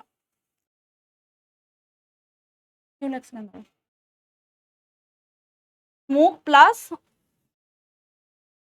ফগ, হ্যাঁ আমি ভুলেই গেছিলাম হঠাৎ করে, ঠিক আছে, ফগ মানে কুয়াশা, স্মোক প্লাস ফগ মিলে হচ্ছে স্মোগ, যেটাকে বলা হয় ধোঁয়াশা। ধোঁয়া আর কুয়াশার মিশ্রণ, মানে কুয়াশা তো রয়েছেই, তার সাথে সাথে এত বেশি ধোঁয়া এত বেশি পলিউশন, যার জন্য কি হচ্ছে ওটা একেবারে অপাকিউ হয়ে যাচ্ছে, অপাকিউ মানে দেখাই যাচ্ছে না, যেটা সাধারণত এরকম ধরনের শহরতলি এলাকাতে যেরকম আমরা মানে দিল্লিতে তো খুবই বেশি স্মোক, হ্যাঁ না, তো শীতকালে তো দেখতেই পাবি না কিছু, মানে তুই এইখানে দাঁড়িয়ে আছিস, তুই ওই দূরে একটুখানিতে ওখানে কে রয়েছে কোনো গাড়ি রয়েছে কিনা তুই দেখতে পাচ্ছিস না, মানে এইরকম অবস্থা, ঠিক আছে। এটা মেনলি কি হয়, এটা হয় ট্রান্সপারেন্ট, এটা হয় ট্রান্সলুসেন্ট, আর এটা হয় কি অপাকিউ, ঠিক আছে। আচ্ছা এবার আমরা পড়বো হচ্ছে মেঘ। মেঘ কিছুই না, ক্ষুদ্র ক্ষুদ্র যে জলকণা বা বরফের স্ফটিককে বলা হয় কিছু, এখানে যখন ভূপৃষ্ঠের বাষ্পটা গরম হয়ে গেছে ও উপরে গিয়ে কি হচ্ছে জমাট বেঁধে গেছে, উপরে গিয়ে জমাট বেঁধে গেছে, সেটাকে ঘনীভবনের ফলে কন্ডেনসেশনের ফলে হচ্ছে, তাই তো কন্ডেনসেশনের ফলে হচ্ছে কি মেঘ। মেঘ দু রকমের মেনলি হয়, একটা হচ্ছে স্তরীভূত যেটাকে বলা হয় স্ট্র্যাটিফর্ম, আর একটা হচ্ছে কিউমুলাস, কি বলা হয় কিউমুলাস বা কিউমিফর্ম, ঠিক আছে। এটা উচ্চতার ভিত্তিতে হয়, একটা উচ্চ একটা মাঝারি একটা নিম্ন এরকম ভাবে থাকে।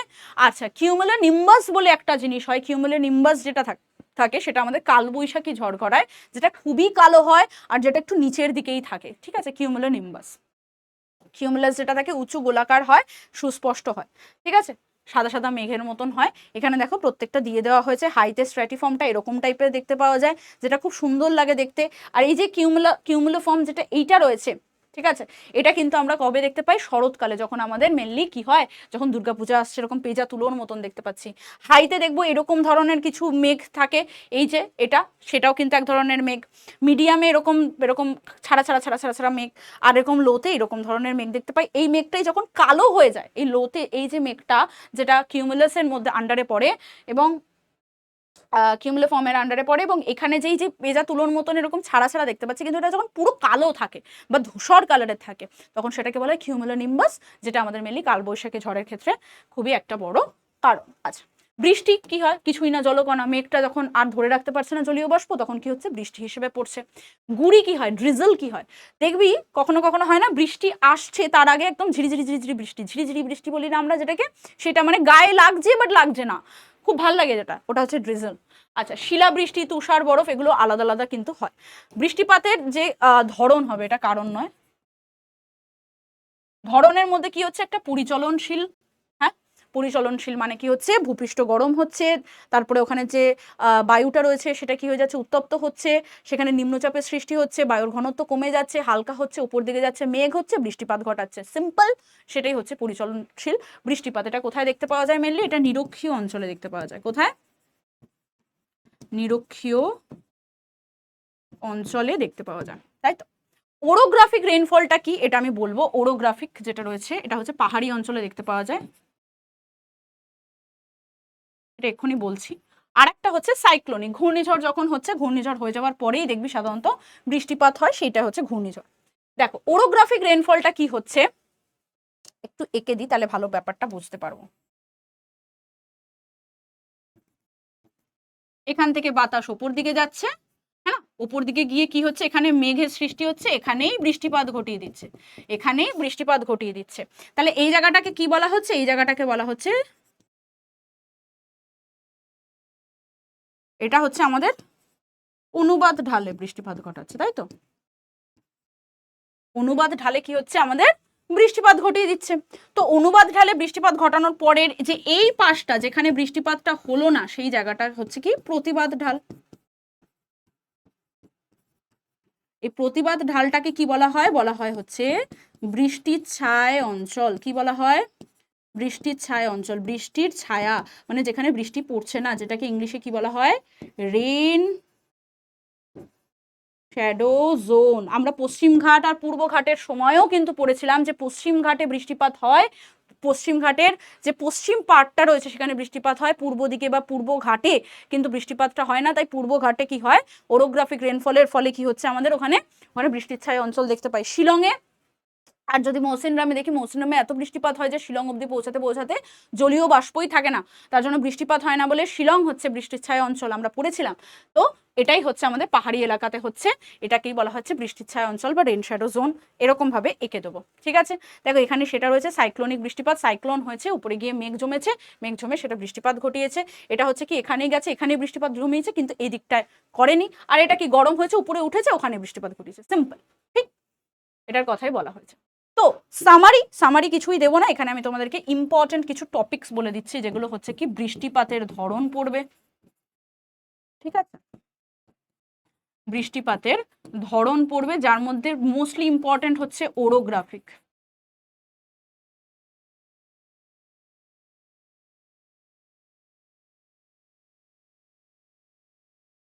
ঠিক আছে, এটা কিন্তু ইম্পর্টেন্ট। ওকে, তারপরে হচ্ছে মাপক যন্ত্রগুলো ভালো করে দেখবে। আচ্ছা, একটা জিনিস আমি এখানে বললাম না, সেটা বলে দিই একটু। বৃষ্টিপাত মাপার যেটা হচ্ছে রেন গজ। কি? রেন গজ, এটা মাথায় রাখতে হবে। ঠিক আছে, আচ্ছা, মাপক যন্ত্রগুলো পড়বে। জেট স্ট্রিম ভালো করে পড়বে। ঠিক আছে, এল নিনো অ্যান্ড লা নিনাটা ভালো করে পড়বে। ঠিক আছে, তারপর হচ্ছে বায়ুমণ্ডলের স্তর যেটা পড়িয়েছি, ওটা তো একেবারেই মানে গুলে খেয়ে নেবে ওই যে স্লাইডটা রয়েছে, স্লাইডটা পুরো। আর কি রয়েছে? আর রয়েছে হচ্ছে আমাদের চাপ বলয়টা ভালো করে দেখবে। আর যেগুলো দেখবে সেটা হচ্ছে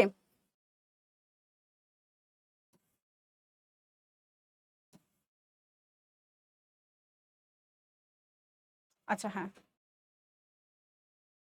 উষ্ণ ও শীতল বাতাসগুলো দেখবে।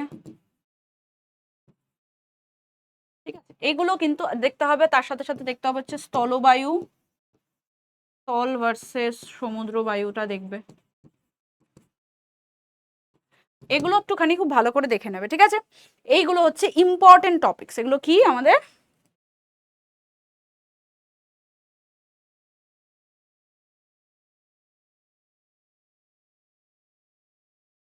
Important topics. হোমওয়ার্ক কি? প্র্যাকটিস, প্র্যাকটিস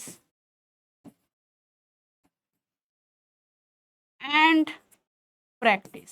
খুব ভালো করে পড়বে, বারবার বারবার করে প্র্যাকটিস করবে, বারবার বারবার করে কোশ্চেন্স প্র্যাকটিস করবে, তবে গিয়েই কিন্তু চ্যাপ্টারটা মাথায় ঢুকবে, আদারওয়াইজ ঢুকবে না। ঠিক আছে, চলো ততক্ষণ পর্যন্ত ছুটি নিয়ে নিচ্ছি আমি তোমাদের কাছ থেকে, কারণ তোমরা আমাকে ছুটি দিতে চাও না, কিন্তু আমাকে ছুটি নিতে হয়, হ্যাঁ না? তো আজকে আমি তোমাদের কাছ থেকে ছুটি নিচ্ছি। ঠিক এরকম ভাবেই ভাবতে ভাবতে আমি পরের চ্যাপ্টারটাও নিয়ে আসবো কি নিয়ে আসবো না, হ্যাঁ ডেফিনেটলি নিয়ে আসবো, ভাববো না, কিন্তু কত আরো ভালোভাবে নিয়ে আসা যায় সেটা ভাববো, সেটার জন্য ওয়েট করতে হবে। ততক্ষণ পর্যন্ত আমাদের যে ছোট্ট মিষ্টি পান্ডু রয়েছে, ওই পান্ডু তোমাদেরকে বলছে ta-ta bye, good night, see you tomorrow, এরকম অনেক কিছু বলছে, বাট না, গুড নাইট বলবো না, কারণ এই যখনই তুমি এই ভিডিওটা দেখছো তখন তোমাদের কাজ হচ্ছে এই ভিডিওটা পড়ে সঙ্গে সঙ্গে সুন্দর করে নোটসটা আমাদের যে পিডব্লিউ অ্যাপে যে ব্যাচটা রয়েছে ওখান থেকে ডাউনলোড করা, ভালো করে পড়া, নোট করা, খাতার মধ্যে আমি যেগুলো লিখিয়েছি পার্টিকুলারলি সেগুলো নিজের হাতে করা। ঠিক আছে, কিছু যদি বুঝতে অসুবিধা হয় সেটা আবার দেখো, হ্যাঁ না? আর ডেফিনেটলি দুটো কমেন্ট কিন্তু করতেই হবে। সেটা কি? সেটা হচ্ছে যখন তোমাকে মাইন্ড ম্যাপ পেতে হবে, তাহলে মাইন্ড ম্যাপ কমেন্ট করতে হবে। আর যদি তোমার ওই যে আমি কোশ্চেন ব্যাংকটা বানিয়েছি এই চ্যাপ্টারের থেকে, সেটা যদি পেতে হয় তাহলে কি লিখতে হবে?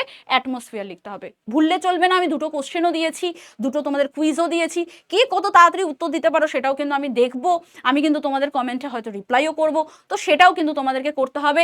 চলো টাটা, দেখা হচ্ছে তোমাদের সাথে আবার নতুন ভিডিওতে, নতুন ক্লাসে, হয়তো সেটা লাইভ হতে পারে, হয়তো সেটা রেকর্ডেড হতে পারে, ডাজন্ট ম্যাটার। ম্যাটার হচ্ছে যে পড়াশোনা করতে হবে, ম্যাটার হচ্ছে যে মাধ্যমিকে ভালো রেজাল্ট করতে হবে, সেটা তোমরা করবে, সেটা তোমরা প্রমিস করেছো, সেই প্রমিসটা কিন্তু আমি মানি।